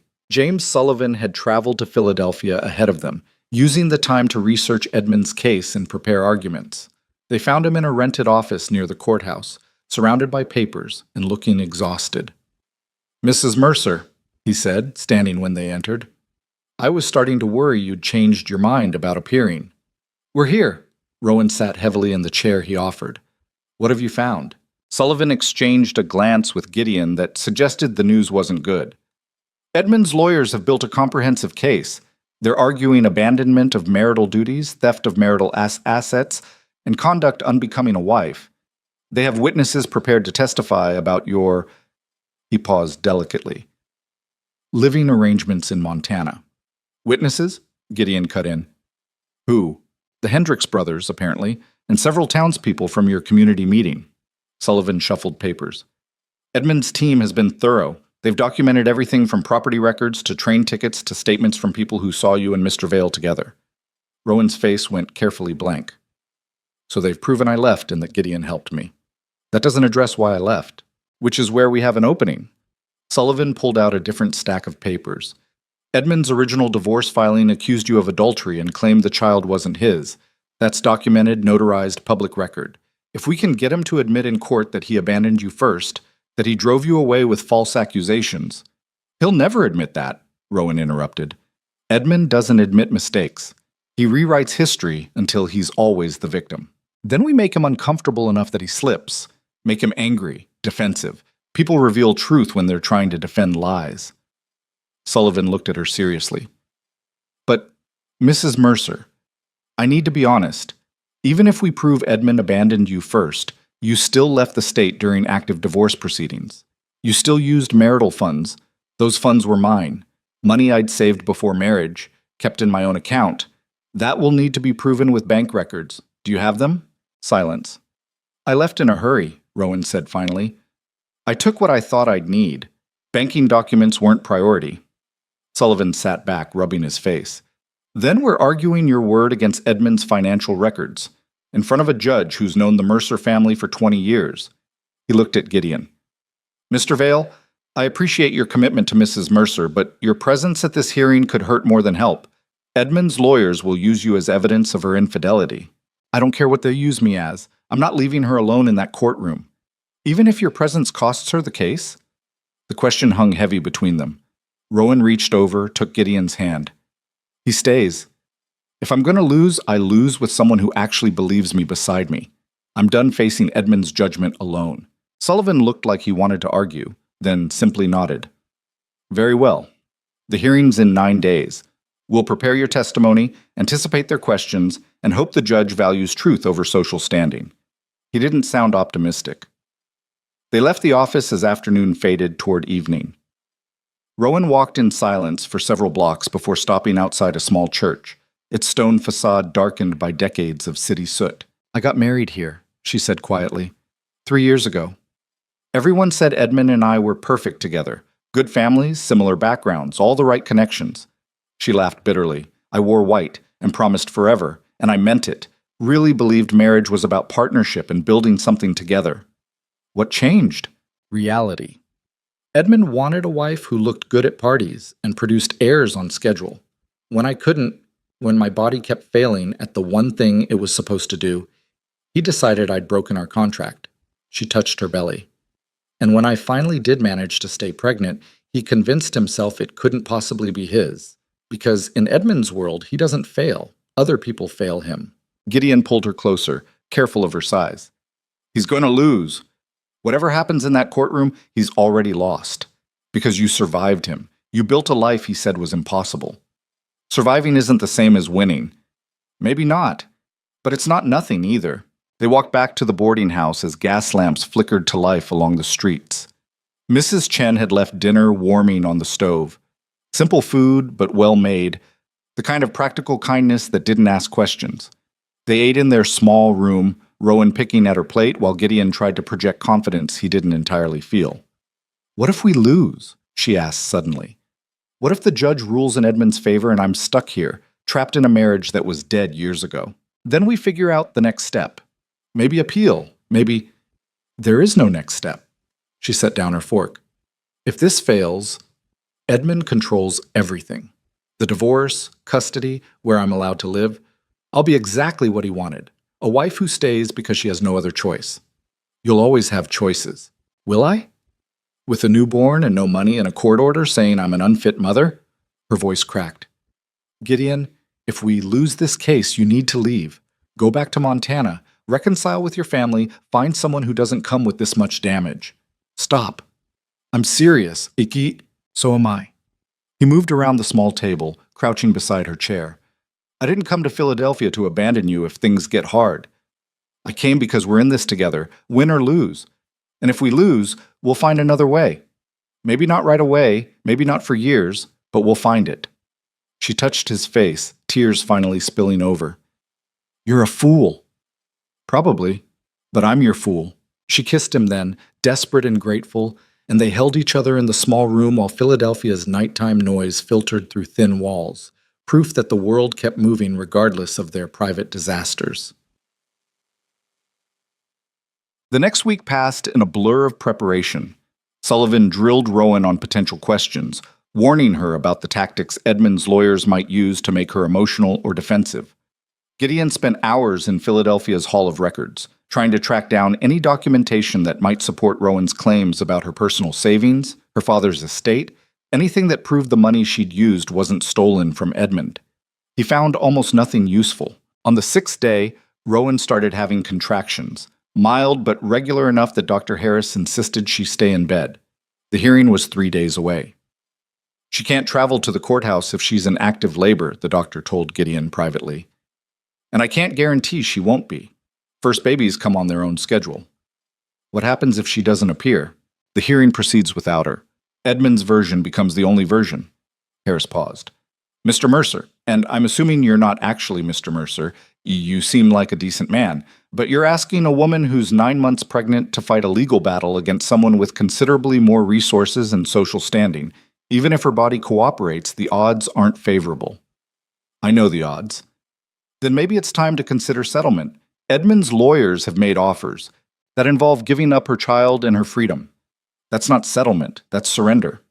Harris sighed. Sometimes surrender is how you survive to fight another day. Gideon returned to their room to find Rowan sitting by the window, one hand pressed to her lower back, her face tight with pain she was trying to hide. Contractions? He asked. Maybe, or maybe just my body's way of saying this was all a terrible idea. She shifted, trying to find a comfortable position. Dr. Harris tell you I'm probably going into labor soon? He mentioned it? Of course he did. She looked at Gideon, and the fear in her eyes was rawer than he'd seen it. I can't do this. I can't give birth here, in a city where Edmund can show up at the hospital and take her the moment she's born. I can't. Hey. He crossed to her, took her hands. Listen to me. We've got 3 days until the hearing. That's 3 days for these contractions to stop, for your body to settle down. And if they don't stop, if you go into labor before we get to court, then we figure it out. But don't panic yet. I'm not panicking. I'm being realistic. You're catastrophizing. There's a difference. He squeezed her hands. You're going to get through this hearing. You're going to tell that judge exactly what Edmund did to you. And then you're going to have this baby on your own terms, not his. She wanted to believe him. He could see it in her face. But belief had been beaten out of Rowan Mercer through too many betrayals, and wanting something true didn't make it real. What if my own terms aren't enough? She whispered. Then we make them enough. The contractions continued through the night, irregular but persistent. Gideon stayed awake beside her, timing them, bringing water, helping her walk when movement eased the pain. By dawn, they'd spaced out again, backing off from whatever edge they'd been approaching. 2 days until the hearing. Sullivan arrived mid-morning with final preparations and a grim expression that suggested he'd heard something they wouldn't like. Edmund's team filed a motion yesterday, he said, setting down his leather case. They're requesting the hearing be postponed 2 weeks due to new evidence. What evidence? Rowan demanded. They're claiming they've found witnesses from Montana who can testify to your conduct there, people who observed your relationship with Mr. Vale in detail. Sullivan pulled out papers. The judge hasn't ruled yet, but if he grants the postponement, I'll have given birth by then. Edmund will use my newborn as proof I'm unstable, unfit. Rowan stood agitated. They're doing this deliberately, trying to make me so stressed I go into labor early. It's a tactic, Sullivan agreed, but not necessarily a successful one. I've filed a counter motion arguing that Edmunds had months to gather evidence and this last-minute addition is manipulative. The judge will decide tomorrow. And if he postpones, then we have 2 weeks to prepare for a harder fight. Rowan looked at Gideon. We can't stay in Philadelphia 2 more weeks. We don't have the money, and I can't. She stopped as another contraction hit, her hand flying to her belly. That's the 4th one in an hour, Gideon said, checking his pocket watch. We need to get Dr. Harris. I'm fine. You're not fine. You're in active labor or close to it, and pretending otherwise doesn't help anyone." She glared at him but didn't argue as he left to fetch the doctor. Harris arrived 20 minutes later, examined Rowan with his usual efficiency, and delivered his verdict with clinical calm. "You're not in active labor yet, but you're close. Days rather than weeks." He looked at Gideon. "If that hearing gets postponed, she won't make it. Her body's decided it's time, and stress is accelerating the process. Then we need the hearing to happen as scheduled." "Even if she's in labor?" "Especially if she's in labor." Gideon turned to Rowan. "You said you wanted to fight on your own terms. Here's your chance. Show that judge you're strong enough to stand up for your rights while 9 months pregnant. Show him Edmund Mercer doesn't get to control your timeline." "That's insane," Sullivan said. "If she goes into active labor in the courtroom, then we deal with it. But at least she'll have had her say." Gideon looked at Rowan. "It's your choice. We can wait for the postponement, hope your body cooperates. Or we can demand the hearing happen now, before Edmund's lawyers have time to build more obstacles." Rowan sat quietly for a long moment, one hand moving in slow circles over her belly. Then she looked up at Sullivan. "File a motion demanding the hearing proceed as scheduled. Argue that any postponement is unnecessary delay designed to prejudice my case." Her voice came out steady, determined. "And tell that judge that Rowan Mercer will be present in his courtroom day after tomorrow, ready to testify, regardless of what Edmund's lawyers want." Sullivan looked like he wanted to protest the strategy, then simply nodded. "I'll file within the hour. Botek." The judge ruled in their favor that evening. The hearing would proceed as scheduled. Rowan's contractions intensified overnight, waking her every hour, making sleep impossible. By morning her face was drawn with exhaustion and pain, but she dressed carefully in her simplest dress, the one that made her look respectable rather than desperate, and let Gideon help her down the boarding house stairs. "You don't have to do this," he said quietly. "Even now you could stay here, send word you're too ill. And let Edmund win by default?" "No." She gripped his arm as another contraction rolled through. "I'm seeing this through." They arrived at the courthouse an hour early, giving Rowan time to rest in a small anteroom Sullivan had secured. The contractions were coming every 20 minutes now, regular and getting stronger. Dr. Harris had given her something for the pain, but she'd refused to take it, afraid it would make her foggy during testimony. "Mrs. Mercer?" Sullivan appeared in the doorway. "They're ready for us." The courtroom was smaller than Gideon expected, paneled in dark wood that made everything feel oppressive. A handful of observers sat in the gallery, mostly older men in expensive suits, Edmund's social circle come to watch the spectacle. And at the plaintiff's table sat Edmund Mercer himself. Gideon had built an image of him from Rowan's stories, cruel, dismissive, a man who'd thrown away his wife like she was defective merchandise. The reality was more complicated. Edmund was handsome in the way money made men handsome, well-dressed and confident, looking like someone who'd never doubted his right to occupy space. When his eyes found Rowan across the courtroom, his expression showed contempt and something else. Maybe hurt, maybe just wounded pride. They took their seats at the defendant's table. Rowan sat carefully, one hand pressed to her lower back. Gideon wanted to touch her, offer comfort, but knew any public display would only hurt her case. Judge Edward Morrison, no relation to the Montana Territory chairman, but cut from similar cloth, entered with appropriate ceremony. He was 60-something, gray-haired, and had the look of someone who'd heard every excuse and believed none of them. "We're here for the matter of Mercer versus Mercer," he began, shuffling papers. "Divorce proceedings initiated by the plaintiff, Edmund Mercer, on grounds of adultery and abandonment. Mrs. Mercer is contesting these grounds and requesting dissolution on different terms." He looked over his reading glasses. "I understand Mrs. Mercer traveled a considerable distance to be present today." "Yes, Your Honor," Sullivan said, standing. "My client wished to address these accusations in person rather than allow them to stand unchallenged." "Commendable, if unusual." Morrison's gaze moved to Rowan. "Mrs. Mercer, are you prepared to testify?" Rowan stood slowly, another contraction clearly hitting her as she did. Gideon saw her jaw tighten, saw her force herself upright through sheer will. "I am, Your Honor." "Very well. Mr. Blackwell, you may begin." Thomas Blackwell stood with practiced ease, and Gideon recognized the same smooth confidence he'd shown in Montana. Edmund's lawyer was good at this, too good. "Your Honor, this is a straightforward case. Mr. Mercer married Mrs. Mercer 3 years ago in good faith. When the marriage deteriorated due to Mrs. Mercer's infidelity and subsequent abandonment, My client filed for divorce on appropriate grounds. Mrs. Mercer fled the state rather than face these proceedings, taking marital assets and establishing an improper relationship with another man in Montana territory. Blackwell gestured to the stack of papers on his table. We have documentation of everything: train tickets, property records, witness statements confirming Mrs. Mercer's cohabitation with Mr. Gideon Vale while still legally married to my client. Cohabitation, Sullivan cut in. That's a deliberate mischaracterization. Counsel will have his turn, Morrison said mildly. Mr. Blackwell, continue. Thank you, Your Honor. My client is willing to forgive these transgressions if Mrs. Mercer agrees to reasonable terms: custody of their child, return of misappropriated funds, and a quiet dissolution that allows both parties to move forward with dignity intact. How generous, Rowan muttered, too quiet for the judge to hear, but loud enough for Gideon to catch. Morrison looked at Sullivan. Your response? Sullivan stood.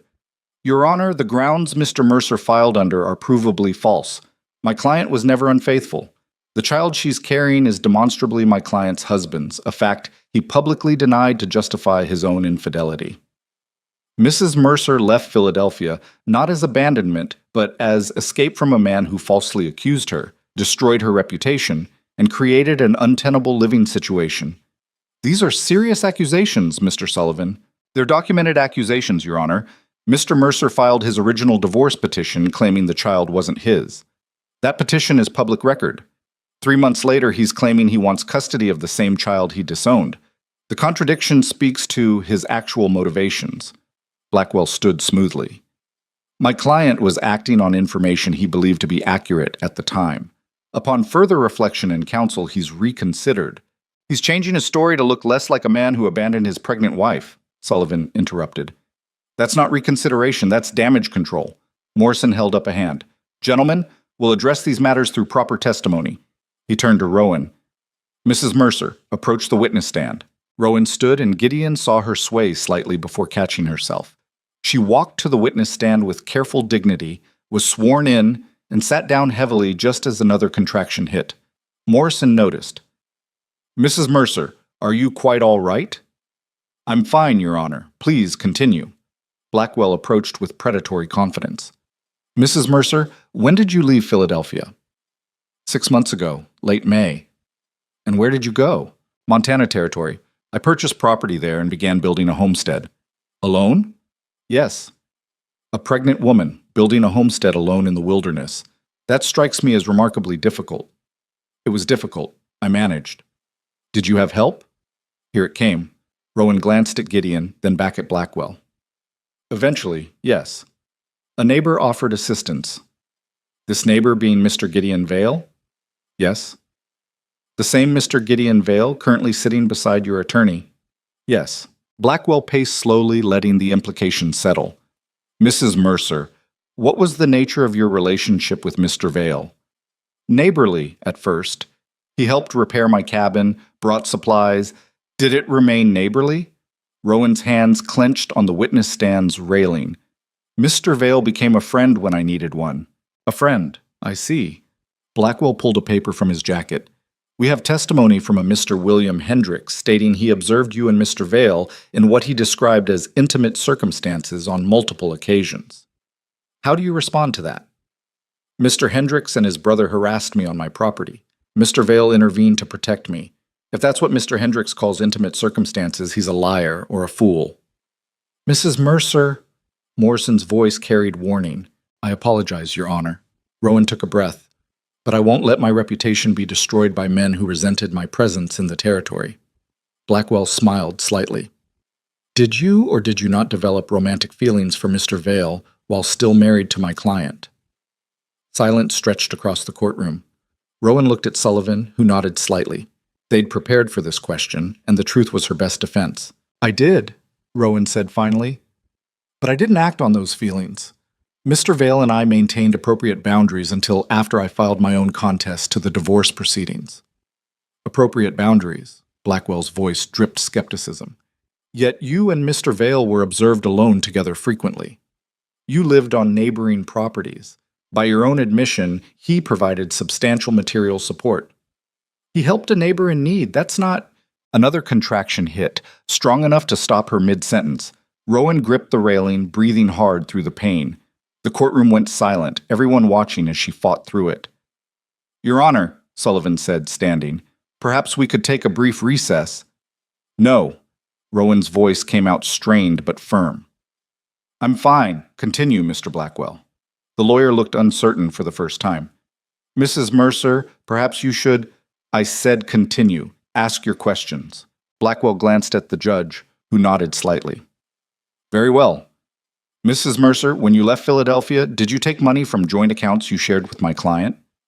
"I took money from my personal account, money I'd saved before marriage and kept separate." "Do you have documentation proving these accounts were separate?" "No, I left too quickly to gather banking records." "So we have only your word that this money wasn't marital property?" "You have my word, which used to mean something before your client destroyed it." "Your Honor," Blackwell protested. But Morrison was looking at Rowan with something that might have been respect. "Mrs. Mercer, I'll allow some latitude given your circumstances, but please confine yourself to answering questions directly." "Yes, Your Honor." The questioning continued for another 20 minutes, Blackwell trying to establish abandonment and infidelity while Rowan pushed back with increasing exhaustion. Gideon watched her fight, watched her refuse to give ground even as her body was clearly preparing to give birth, and felt something in his chest tighten with pride and fear in equal measure. Finally, Sullivan stood for his turn. "Mrs. Mercer, why did you leave Philadelphia?" "Because my husband accused me of carrying another man's child. Because he told everyone we knew I was unfaithful. Because staying meant raising my daughter in a home where her own father had already rejected her." "Did you commit adultery?" "No, never." "Did you steal from your husband?" "No. I took what was mine." "Did you abandon your marriage, or did your marriage abandon you first?" Rowan's voice finally broke. "Edmund left me long before I left Philadelphia. He left me every time he came home drunk and angry. Every time he blamed me for not giving him children. Every time he looked at me like I'd failed him by existing." Tears tracked down her face now. "So yes, I left. But I left a marriage that was already dead." Sullivan let the words settle, then turned to the judge. "Your Honor, my client isn't asking for anything except recognition that she was the victim of abandonment, not the perpetrator. She deserves a divorce on terms that don't paint her as an adulteress, and she deserves custody of a child her husband publicly disowned." Morrison looked at Edmund, who'd been sitting silent throughout the testimony. "Mr. Mercer, do you wish to testify?" Edmund stood, and Gideon finally saw what Rowan had fled, the entitled anger of a man who believed he deserved better than reality had given him. "Your Honor, I made mistakes. I said things in anger I regret, but Rowan is still my wife, and that child is still mine. I'm willing to forgive her poor choices and provide a proper home for our family." "Forgive?" Rowan stood suddenly, another contraction clearly hitting. "You want to forgive me? For what? For surviving your cruelty? For building a life after you threw me away?" Her voice rose. "You don't get to forgive me, Edmund. You don't get to rewrite history because abandoning your pregnant wife made you look bad." "Mrs. Mercer," Morrison began. But Rowan wasn't finished. "This child is mine. I carried her through every one of your accusations. I built a home for her with my own hands, and you're not taking her away because your pride can't handle the truth." She swayed, and Gideon was moving before conscious thought, catching her as her legs gave out. Water suddenly soaked through her dress, pooling on the courtroom floor. "Her water just broke," Dr. Harris said from the gallery, already moving forward. "She's in active labor." The courtroom erupted into chaos. Morrison was banging his gavel, calling for order. Edmund was on his feet, shouting something about Rowan staging a scene. And Rowan was gripping Gideon's arm hard enough to bruise, breathing hard through a contraction that was clearly stronger than anything before. "We need to get her to a hospital," Harris said, reaching them. "No!" Rowan's voice came out fierce despite the pain. "Not until the judge rules. Edmund's not taking her while—" She gasped as another contraction rolled through, too close to the last one. Morrison banged his gavel harder. "This hearing is adjourned until Mrs. Mercer receives proper medical attention. Court will reconvene when, Rule now." Gideon's voice cut through the noise, surprising himself.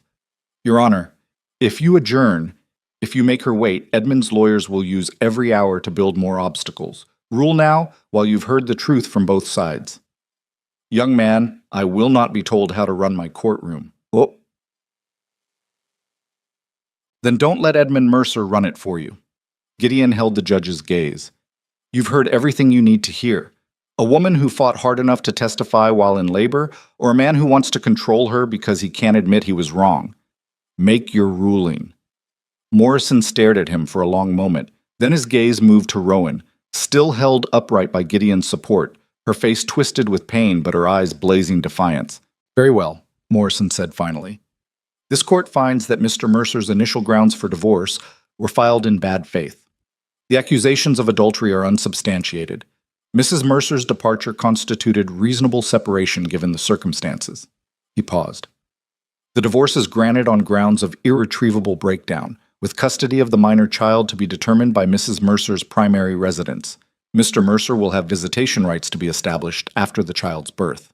Your Honor, that's completely... Blackwell started. My ruling stands. This hearing is concluded. Morrison banged his gavel once more. Now get that woman to a hospital before she gives birth in my courtroom.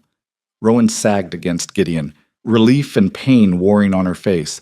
We won, she whispered. We actually won. You won, he corrected. Now let's get you somewhere safe. Dr. Harris and Sullivan helped support Rowan as they moved toward the exit. Behind them, Edmund stood frozen at his table, looking like a man watching his carefully constructed story collapse. This isn't over, he called out as they reached the door. I'll appeal. You'll do nothing, Rowan said, turning to face him one last time. You lost, Edmund. Accept it with whatever dignity you have left. Then another contraction doubled her over, and they were moving again, out of the courthouse, into the Philadelphia afternoon where carriages waited and life continued indifferent to courtroom victories. They made it 3 blocks before Rowan screamed, her body deciding it had waited long enough. Hospital's too far, Harris said grimly. We need to find somewhere closer. Mrs. Chen's boarding house was 2 blocks away. They half-carried Rowan up the stairs to their room, Harris barking orders while Sullivan ran to fetch his medical bag and more towels. Gideon supported Rowan through contractions that were coming one on top of another now, no break between them. I can't do this, she gasped. It's too fast, too much. Yes, you can, Harris said, all business now. Your body knows what to do. Just breathe through it. I'm trying. Don't try. Do. The doctor positioned himself at the foot of the bed. Next contraction, you push. Understand? Rowan nodded, terrified and exhausted and completely out of options. The next 4 hours blurred together in pain and sweat, and sounds Gideon would never forget. Rowan screamed, cried, cursed Edmund and the universe and every choice that had led her to giving birth in a boarding house room far from home. Harris coached her through with clinical efficiency, while Gideon held her hand and whispered encouragement that felt useless against the brutality of what her body was doing. Then, just as the Philadelphia evening faded toward night, a different sound filled the room. A baby crying. It's a girl, Harris said, lifting the tiny, blood-covered infant. Healthy lungs, good color. You did it, Mrs. Mercer. Rowan collapsed back against sweat-soaked pillows, sobbing with relief and exhaustion. Harris cleaned the baby quickly, wrapped her in a clean towel, and placed her on Rowan's chest. Hello, Ember, Rowan whispered, touching her daughter's face with shaking fingers.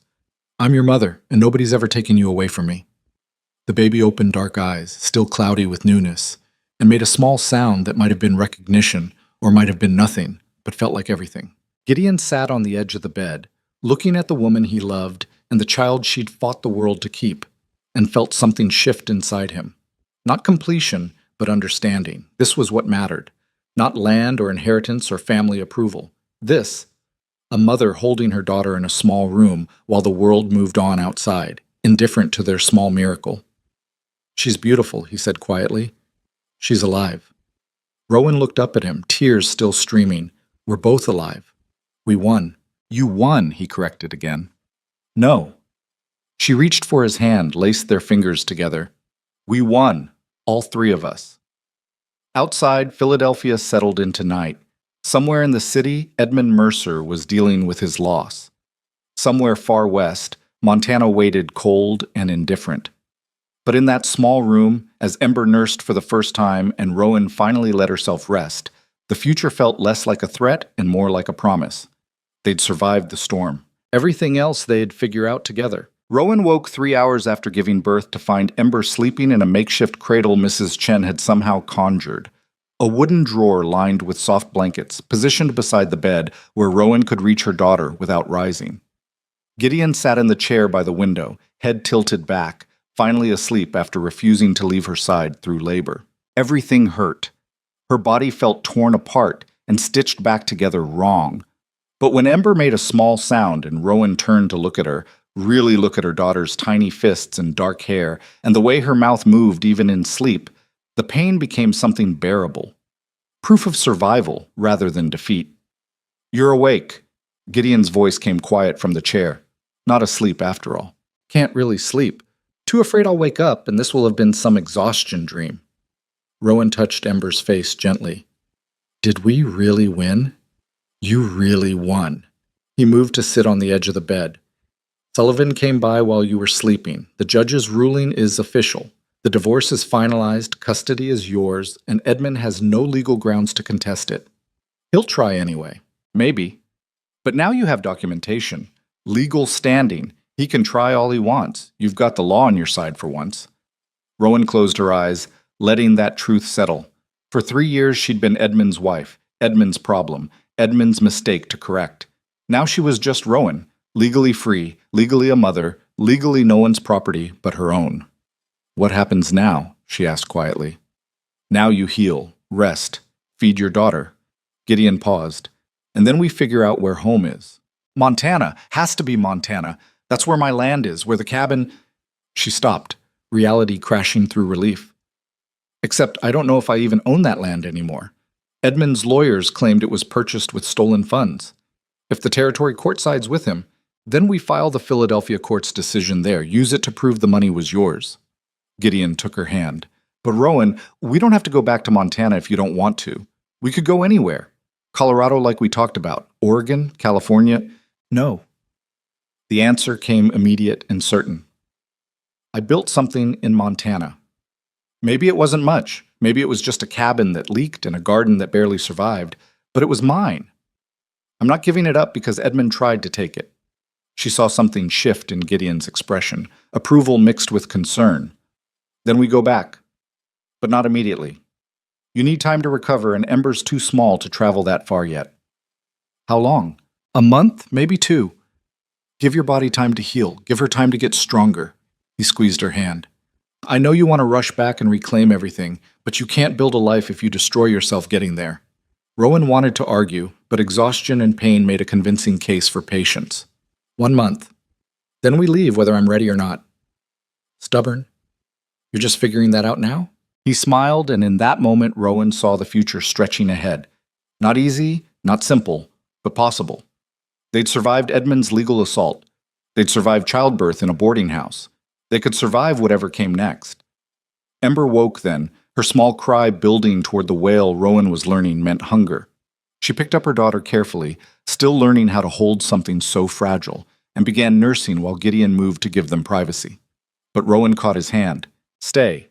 You're part of this family too, even if no laws made it official yet." "Yet," he repeated, and the word held promise. They stayed in Philadelphia for 6 weeks. Rowan healed slowly, her body recovering from birth with the same stubborn determination she'd applied to everything else.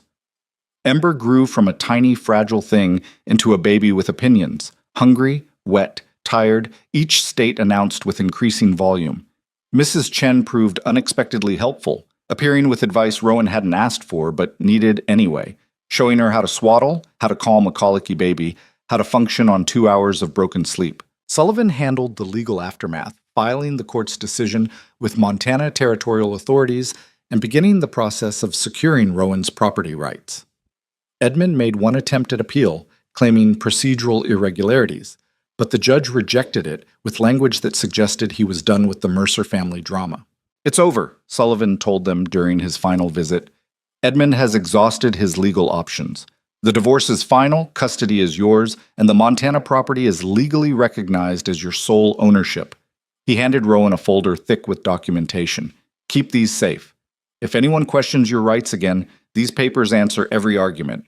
Rowan held the folder like it was something precious, which it was. 3 years of marriage reduced to legal documents that said she was free. "Thank you," she said, for believing me when most lawyers wouldn't have. Thank you for being stubborn enough to make it worthwhile. Sullivan smiled. Good luck out west, Mrs. Mercer, though I suspect you make your own luck anyway. He left, and Rowan sat with her freedom papers and her sleeping daughter, feeling something she hadn't felt in longer than she could remember. Hope. Not the desperate hope that drove her to Montana originally, the hope of someone running from disaster. This was quieter, more durable, the hope of someone who'd already survived the worst and realized she was still standing. Gideon found her like that an hour later, Ember asleep against her chest, papers spread across the small table. What are you thinking? He asked. That we should leave next week, before winter makes the journey impossible. You're barely 6 weeks postpartum. I'm strong enough. And staying here another month means arriving in Montana when the snow's already falling. She looked at him. I want to go home, Gideon. I want Ember to grow up in the place I built for her, not in some Philadelphia boarding house where every street reminds me of Edmund. He studied her face, reading the determination there, and nodded. Then we leave next week. But we take the journey slow. Stop when you need rest. Don't push through exhaustion just to prove you can. When have I ever done that? She asked, and they both laughed because they both knew the answer was constantly. They left Philadelphia on a cold November morning, the kind of day that warned winter was coming fast.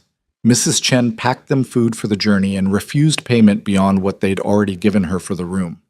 You take care of that baby, she said, touching Ember's cheek, and you take care of her mother. She acts tough, but tough people break hardest when they finally do. I know, Gideon said. They boarded the westbound train with everything they owned packed into 2 bags and a small trunk. Ember slept through the first hour, then woke screaming, and Rowan spent the next 3 hours walking the narrow corridor between seats, trying to calm her while other passengers shot annoyed glances their direction. Welcome to motherhood, an older woman said when Rowan finally got Ember settled. It doesn't get easier, you just get better at functioning while exhausted. That's not encouraging. It's not meant to be, it's meant to be honest. The woman smiled. But you look like someone who values honesty over comfort, so you'll manage fine. The journey took 8 days instead of the 4 it had taken traveling east. They stopped twice when Ember developed a fever that terrified Rowan until a doctor in a small Missouri town explained it was normal for infants, nothing dangerous. They stopped again when Rowan herself got sick, her body still recovering from childbirth and the stress of travel. Each delay felt like failure, like proof she'd left Philadelphia too soon. But Gideon never said those words. He just adjusted their plans, found clean rooms, brought food Rowan could stomach, and held Ember when Rowan needed to sleep. He'd stopped asking if she was okay, she clearly wasn't, and started just doing whatever needed doing without comment. You're good at this, Rowan said one night in a nameless Nebraska hotel, watching him change Ember's diaper with increasing competence. At what? Keeping a tiny human from dying? The bar seems low. At being a partner. At helping without making it feel like charity or obligation. She paused. Edmund never changed a diaper. Wouldn't have even if we'd had children earlier. That was women's work in his mind. Edmund was a fool. Edmund was a product of his world. Women exist to look pretty and produce heirs. Men exist to make money and decisions. She watched Gideon finish swaddling Ember, his movements gentle and careful. You don't think like that. My mother ran our ranch's books, made most of the important financial decisions, while my father handled cattle and politics. Gideon brought Ember to Rowan so she could nurse. I grew up knowing women were just as capable as men at everything that mattered, sometimes more capable. Your mother sounds formidable. She is, and furious with me for choosing you over family expectations. He sat beside Rowan on the narrow bed. But I think she'd like you if she gave herself permission. Will she? Give herself permission? Gideon was quiet for a moment. I don't know. My father burned a lot of political capital defending us at that town meeting, and I threw away an engagement that would have secured water rights he'd been chasing for years. That's not something families forgive easily out here. So we're both alone now. No family support, no safety net. Rowan looked down at Ember nursing, so small and dependent. Just us against whatever comes next. Just us? Gideon agreed. Is that enough? She thought about that question seriously. A year ago, the answer would have been no. She'd needed to prove she could survive completely alone, that she didn't need anyone. But somewhere between building that cabin and fighting Edmund in court and giving birth while Gideon held her hand, Rowan had learned the difference between independence and isolation. Independence meant choosing who you let into your life. Isolation meant being too afraid to choose anyone. "It's enough," she said finally. "More than enough. Bossig." They reached Helena on a December afternoon when snow was already piling in the streets. Rowan stood on the train platform holding Ember, looking at the territorial capital that had seemed so big 6 months ago and now just felt like another stop on the journey home. "We could stay here tonight," Gideon offered. "Get supplies, rest before the final push to your property." "Our property," Rowan corrected. "If you're staying, it's ours. I'm done pretending this is just my problem to solve." Something shifted in his expression. Surprise, maybe, or relief that she'd finally stopped holding him at arm's length. "Our property. I'll get horses. You find a place that's willing to rent to a family with a screaming infant." "She doesn't scream that much." As if summoned, Ember wailed loud enough to startle a nearby horse. Rowan sighed. "Fine. She screams constantly, but she's ours and we love her anyway." They found rooms at a boarding house run by a woman who claimed she'd raised 8 children and was therefore immune to baby noise. Rowan collapsed into bed while Gideon went to arrange horses and supplies for the final leg home. When he returned 3 hours later, he found her awake, staring at the ceiling while Ember slept beside her. "Can't sleep?" he asked. "Too many thoughts. What if the cabin burned down while we were gone? What if someone else claimed the land despite the court documents? What if you drive yourself crazy with hypotheticals?" He sat on the bed's edge. "Tomorrow, we'll ride out there and see what's real instead of imagining disasters." "I'm good at imagining disasters. Had a lot of practice." "Then maybe it's time to practice imagining things working out instead." She turned to look at him. "You really believe that? That things can just work out?" "I believe we make them work out. There's a difference." He lay down beside her, careful not to disturb Ember between them. "Nothing about the last 6 months worked out on its own. You fought for every inch, but you won, Rowan. The disaster you ran from didn't catch you. You outran it. Barely. Barely still counts." They fell asleep like that. The 3 of them crowded in a narrow bed in a Helena boarding house. And if anyone had told Rowan a year ago this would be her life, unmarried mother, disgraced and broke, sharing a bed with a man who'd given up everything to stand beside her, she would have thought it sounded like failure. But lying there with Gideon's warmth on one side and Ember's tiny breathing on the other, failure felt like the wrong word for what she'd built. Bye. The ride to Rowan's property took most of the next day. Snow made the trail difficult, and Ember's protests at being jostled in the sling Rowan had fashioned slowed them further. By the time they crested the final rise and her clearing came into view, the sun was setting and Rowan's whole body ached from riding so soon after giving birth. The cabin still stood. Not burned, not collapsed, not claimed by squatters or destroyed by weather, just standing there exactly as she'd left it, rough and imperfect and hers. "It's still here," she said, something breaking loose in her chest. "I built it right enough that it survived without me." "You built it right enough that it'll survive with you," Gideon corrected. They approached slowly, and Rowan noticed details she'd been too anxious to see from a distance. Someone had stacked additional firewood near the door. The garden plot had been turned over, prepared for spring planting, and smoke, actual smoke, was rising from her chimney. "Someone's inside," Gideon said, his hand moving to the rifle on his saddle. "Wait." Rowan studied the clearing, noticing now what she'd missed. Boot prints in the snow, recent ones, too small to be a man's. "I think I know who." She dismounted carefully, holding Ember close, and walked to the cabin door. Knocked once. The door opened to reveal Marcus Vale, Gideon's youngest brother, now looking considerably older than the 15-year-old boy she remembered. "Mrs. Mercer," he said, surprise and relief mixing on his face. "You came back." "This is my home. Of course I came back." She looked past him into the cabin's interior, seeing supplies she hadn't left, repairs she hadn't made. "How long have you been here?" "On and off for 3 months, since word got back that you'd gone to Philadelphia and might not return." Marcus glanced at Gideon, still on his horse. "Ma sent me. Said someone should make sure your place didn't fall apart while you were gone, and it might as well be me since I wasn't useful for much else." "Your mother sent you." Rowan turned to Gideon. "Did you know about this?" "No, I swear." He dismounted, approaching his brother. "Marcus, what's happened at home?" The boy, no, young man, shifted uncomfortably. "Pa's still angry. Says your name can't be spoken in his presence. But Ma's different. She won't say it out loud, but she asks about you every time someone comes back from this direction. And when Mrs. Mercer's situation came up at another council meeting, Ma stood up and told them all to mind their own business. She defended me? Rowan asked. Defended your right to be left alone, anyway. Said the territory was founded on people escaping judgment, and anyone who forgot that could answer to her personally. Marcus managed a small smile.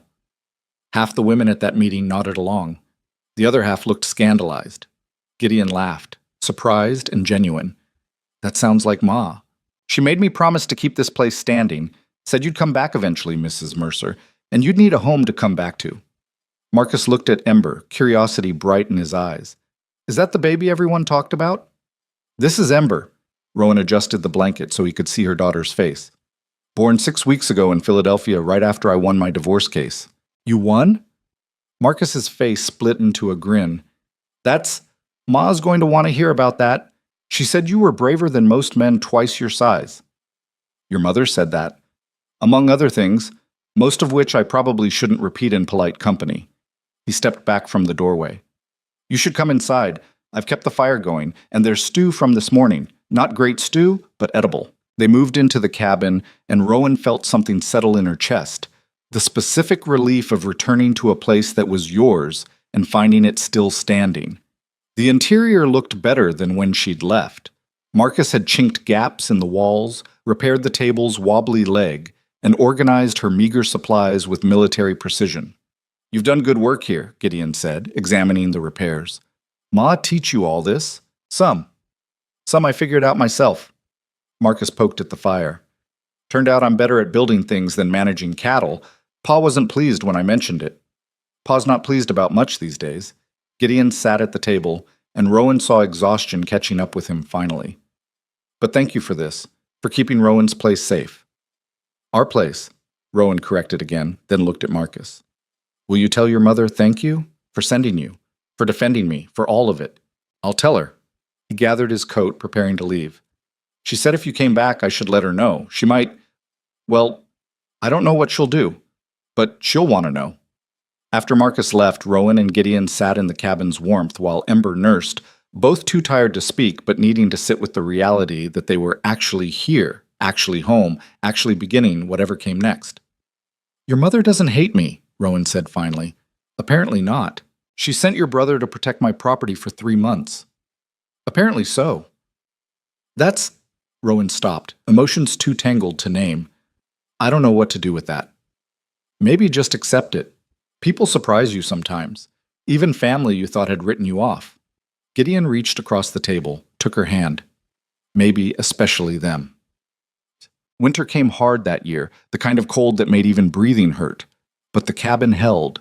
The repairs Rowan and Gideon had made months ago, combined with Marcus's improvements, kept the wind out and the warmth in.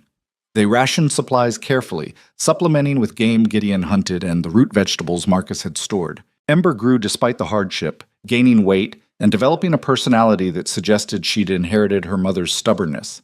She cried when hungry, laughed when warm, and seemed utterly unconcerned that her family was barely scraping by in a Montana wilderness.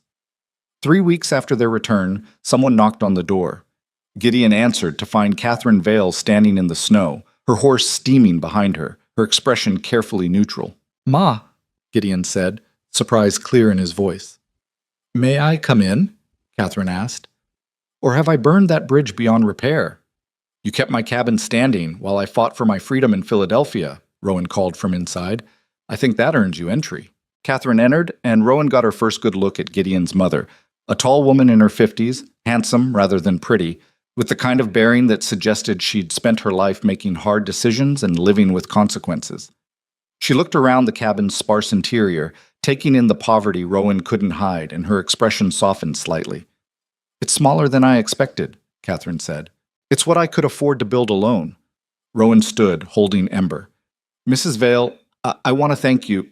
Catherine, if you're going to be part of my son's life, we should skip the formalities. She moved closer, studying the baby. This is her? Ember? Yes. She looks healthy. That's good. Winter babies in this territory don't always thrive. Catherine reached out, and after a moment's hesitation, Rowan let her hold her granddaughter. Not actually her granddaughter, legally or biologically, but the child of the woman her son loved. Close enough. Why are you here? Gideon asked carefully. Because my son gave up everything for something he believed in, and I wanted to see if it was worth it. Catherine rocked Ember gently. Samuel's still furious. He won't speak your name, won't acknowledge your existence. But Samuel was always better at holding grudges than admitting when he was wrong. And you? Rowan asked. Do you think he was wrong? Catherine was quiet for a long moment. I think my son saw someone fighting impossible odds and decided she was worth fighting beside. I think that says more about his character than any decision to marry well ever would have. She looked at Rowan directly. But I also think you're going to have a harder life than you would have if Gideon had walked away. Money's scarce, support's scarcer, and the territory isn't kind to people who defy its expectations. I'm aware. Are you? Because stubborn determination only takes you so far. After that, you need community, resources, people willing to help when things get desperate. Catherine handed Ember back. Which is why I'm here to offer those things. Not as charity, as investment in my son's future and the woman he's chosen to build it with. What kind of investment? Gideon asked. Cattle. 20 head to start, enough to build a small herd, feed to get them through the rest of winter, and access to Vale water rights for grazing. She pulled papers from her coat. All documented, all legal. Consider it a delayed wedding gift. Rowan stared at the papers, then at Catherine. Your husband's going to be furious. Samuel doesn't make every decision in our marriage, no matter what he thinks. Catherine smiled slightly. Besides, the cattle are technically mine. Inheritance from my father. Samuel has no say in how I distribute my own property. Gideon's voice caught. Thank you. Don't thank me yet. 20 cattle don't make a ranch. You'll still need to build everything else from scratch. Fencing, shelter, water systems. It's years of work ahead of you. She looked between them. But you've both proven you're capable of hard work. So maybe you'll make it, maybe you won't. Either way, you won't fail because I didn't give you a chance. She left as abruptly as she'd arrived, riding back into the cold morning. Rowan and Gideon stood in the doorway watching her disappear, holding papers that represented more than cattle, represented acknowledgement, acceptance, family that refused to give up even when stubbornness demanded it. Your mother's terrifying, Rowan said. I know. I think I like her. Most people do, once they stop being intimidated. They spent the rest of winter planning, drawing maps of where fencing would go, calculating costs for supplies, discussing what kind of ranch they could build with limited resources and unlimited determination. Ember grew through it all, hitting small milestones that felt enormous. First smile, first time sleeping 4 hours straight, first recognition of her parents' voices. Spring came late that year, but when it finally arrived, it came with purpose. The snow melted fast, turning the clearing into mud that dried slowly under reluctant sun. Gideon built a proper shelter for the cattle Catherine had delivered. Rowan planted a garden twice the size of her first attempt, using seeds Marcus brought along with quiet encouragement from his mother. They worked from dawn until dark most days, falling into bed exhausted while Ember slept between them, and slowly, so slowly it was almost invisible day to day, something started taking shape. Not a ranch yet. Not really. But the beginning of one. One morning in late May, Rowan stood in her garden, watching the first shoots of green push through soil she'd turned herself and realized she'd been on this land exactly 1 year. 12 months since she'd arrived pregnant and alone with nothing except fear and determination. 12 months of building and losing and fighting and winning and discovering that survival wasn't an ending, but a beginning. What are you thinking? Gideon asked, coming up behind her with Ember strapped to his chest in the carrier they'd fashioned from canvas and rope. That I'm tired. Understandable. And that I'm happy. She turned to face him. Which feels strange to say after everything that's happened. But I look at this place, this cabin we built, this garden growing, that shelter you constructed for cattle your mother gave us despite your father's fury, and I'm happy. How is that possible? Because you finally stopped just surviving and started living. He shifted Ember, who was awake and looking around with increasing curiosity. Survival was getting through each day. This is building something that lasts past today. We should get married, Rowan said suddenly. Gideon blinked. What? Legally, properly married. I'm divorced now. Free to marry who I choose, and I choose you. She moved closer, one hand on Ember's back. Not because I need rescuing, or because society expects it. Because I want to build this life beside you officially. Because you've stood with me through everything, and I want the world to know you're mine. That might be the least romantic proposal in history. I'm practical, not romantic. You knew that when you decided to love me. I did. He kissed her, careful not to jostle Ember. And yes, obviously yes, I'll marry you tomorrow if you want. Let's wait until summer. Give us time to make this place presentable enough for whatever family shows up. She paused. If any family shows up. Ma will come. Marcus definitely will. Some of the neighbors who decided we weren't completely scandalous. He considered. My father probably won't, but that's his loss. They were married in July on the land Rowan had built her cabin on, with James Sullivan traveling from Helena to officiate and Catherine Vale standing as witness. Samuel Vale didn't attend, but he sent a short letter that Catherine handed to Gideon that morning. It read, I don't agree with your choices, but I hope you build something worth the cost. Not forgiveness exactly, but not complete rejection either. A door left open in case someday reconciliation became possible. The ceremony was short, practical, witnessed by the small community that had slowly decided maybe Rowan and Gideon deserved a chance after all. They exchanged simple vows, promises to stand together through whatever came next, to build honestly, to love imperfectly, but truly. When Sullivan pronounced them married, Ember, now 7 months old and sitting in Catherine's arms, chose that moment to clap her hands together, making everyone laugh. Even she approves, Marcus said. She doesn't have a choice, Rowan replied. We're the only family she's got. That's not quite true anymore, Catherine said quietly. She's got grandparents, an uncle, and a whole community of people who'll watch her grow up. That's more family than most children start with. The party afterward was modest, bread and butter, wild berries picked that morning, whiskey someone had brought as a gift. People ate and talked and slowly drifted away as evening approached, leaving Rowan and Gideon alone with their daughter in the clearing where everything had started.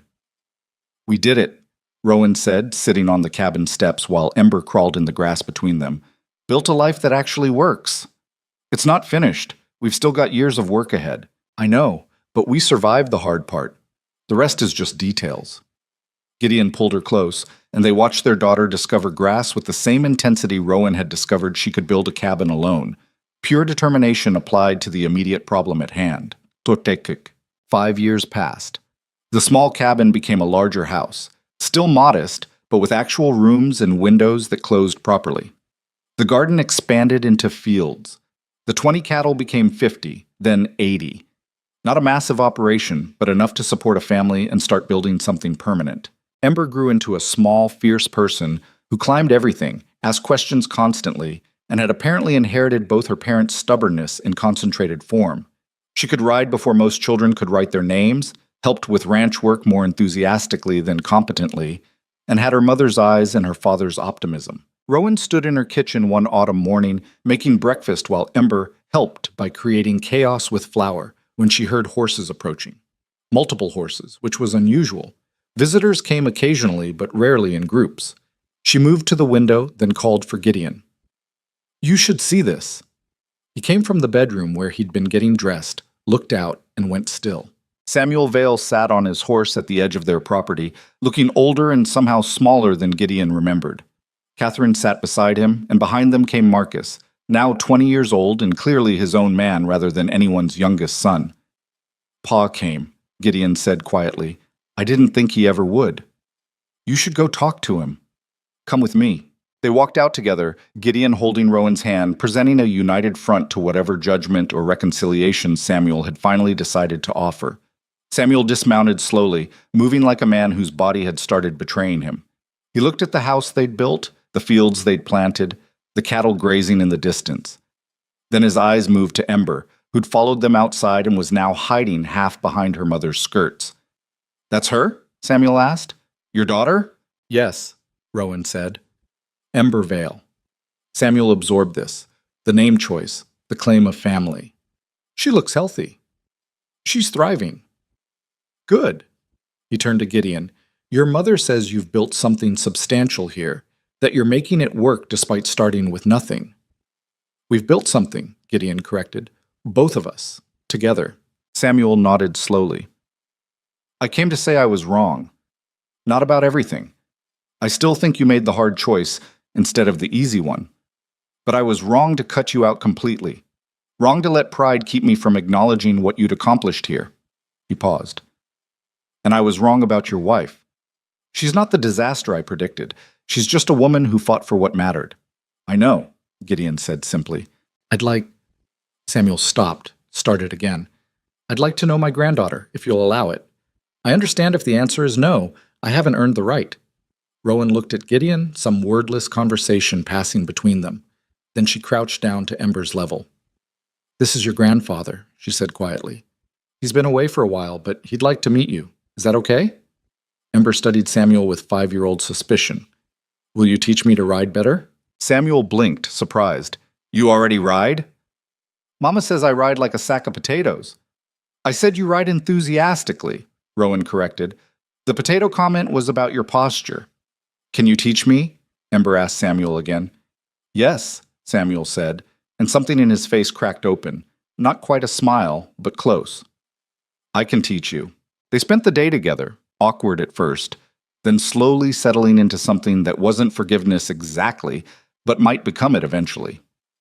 Samuel taught Ember basic horsemanship, while Catherine helped Rowan prepare dinner, and Marcus talked to Gideon about possibly working on their ranch part-time since he decided cattle management wasn't his calling. What is your calling? Gideon asked. Carpentry, maybe. Building things. Marcus looked at the house. Like what you two did here, starting from nothing and making something permanent. That evening, after Samuel and Catherine had left with promises to visit again soon, Rowan and Gideon sat on their porch while Ember slept inside. The Montana sky spread above them, vast and indifferent as always, but the land beneath felt different now. Less hostile, more like home. Do you ever regret it? Rowan asked.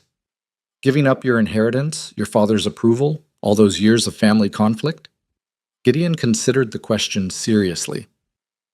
Sometimes I wonder what life would have looked like if I'd married Celeste, stayed on the path everyone expected. He took her hand. But then I look at what we built. This ranch, this family, this life nobody thought was possible, and the wondering stops, because this is real.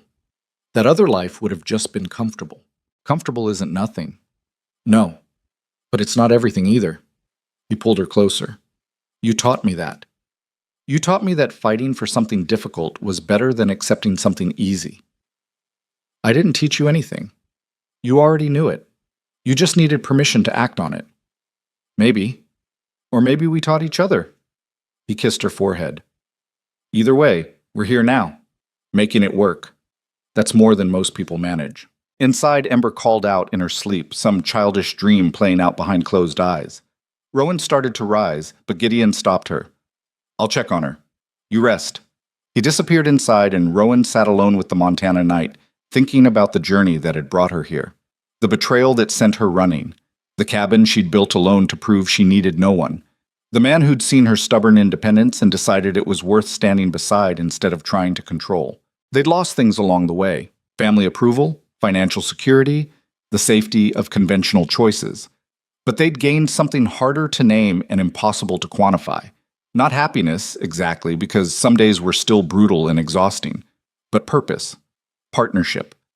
The knowledge that they'd built something real from nothing except determination and trust. Ember's crying stopped, soothed by whatever comfort Gideon had offered. Rowan stood, stretched her body that still ached from ranch work, and walked inside to join her family. The cabin, no, the house, she corrected herself, was warm and full of the small sounds of people living. Gideon had settled Ember back to sleep and was now banking the fire for the night. He looked up when Rowan entered, smiled that quiet smile that meant everything was okay for now. Ready for bed? He asked. Always? She moved beside him, and they stood together in the house they'd built, looking at the life they'd created. We did good, didn't we? We did good, he agreed. And standing there in the Montana darkness, with her husband beside her, and her daughter sleeping safely down the hall, Rowan Mercer Vale understood something she'd spent years learning. Strength wasn't about standing alone. It was about knowing when to stand with someone who respected your fire instead of trying to extinguish it. She'd come west to prove she needed no one. She'd found instead that she could choose someone, that needing wasn't weakness if the person you needed stood beside you as an equal. That love forged through hardship could outlast pride, scandal, and fear itself. And in the end, that was its own kind of freedom, maybe the truest kind there was.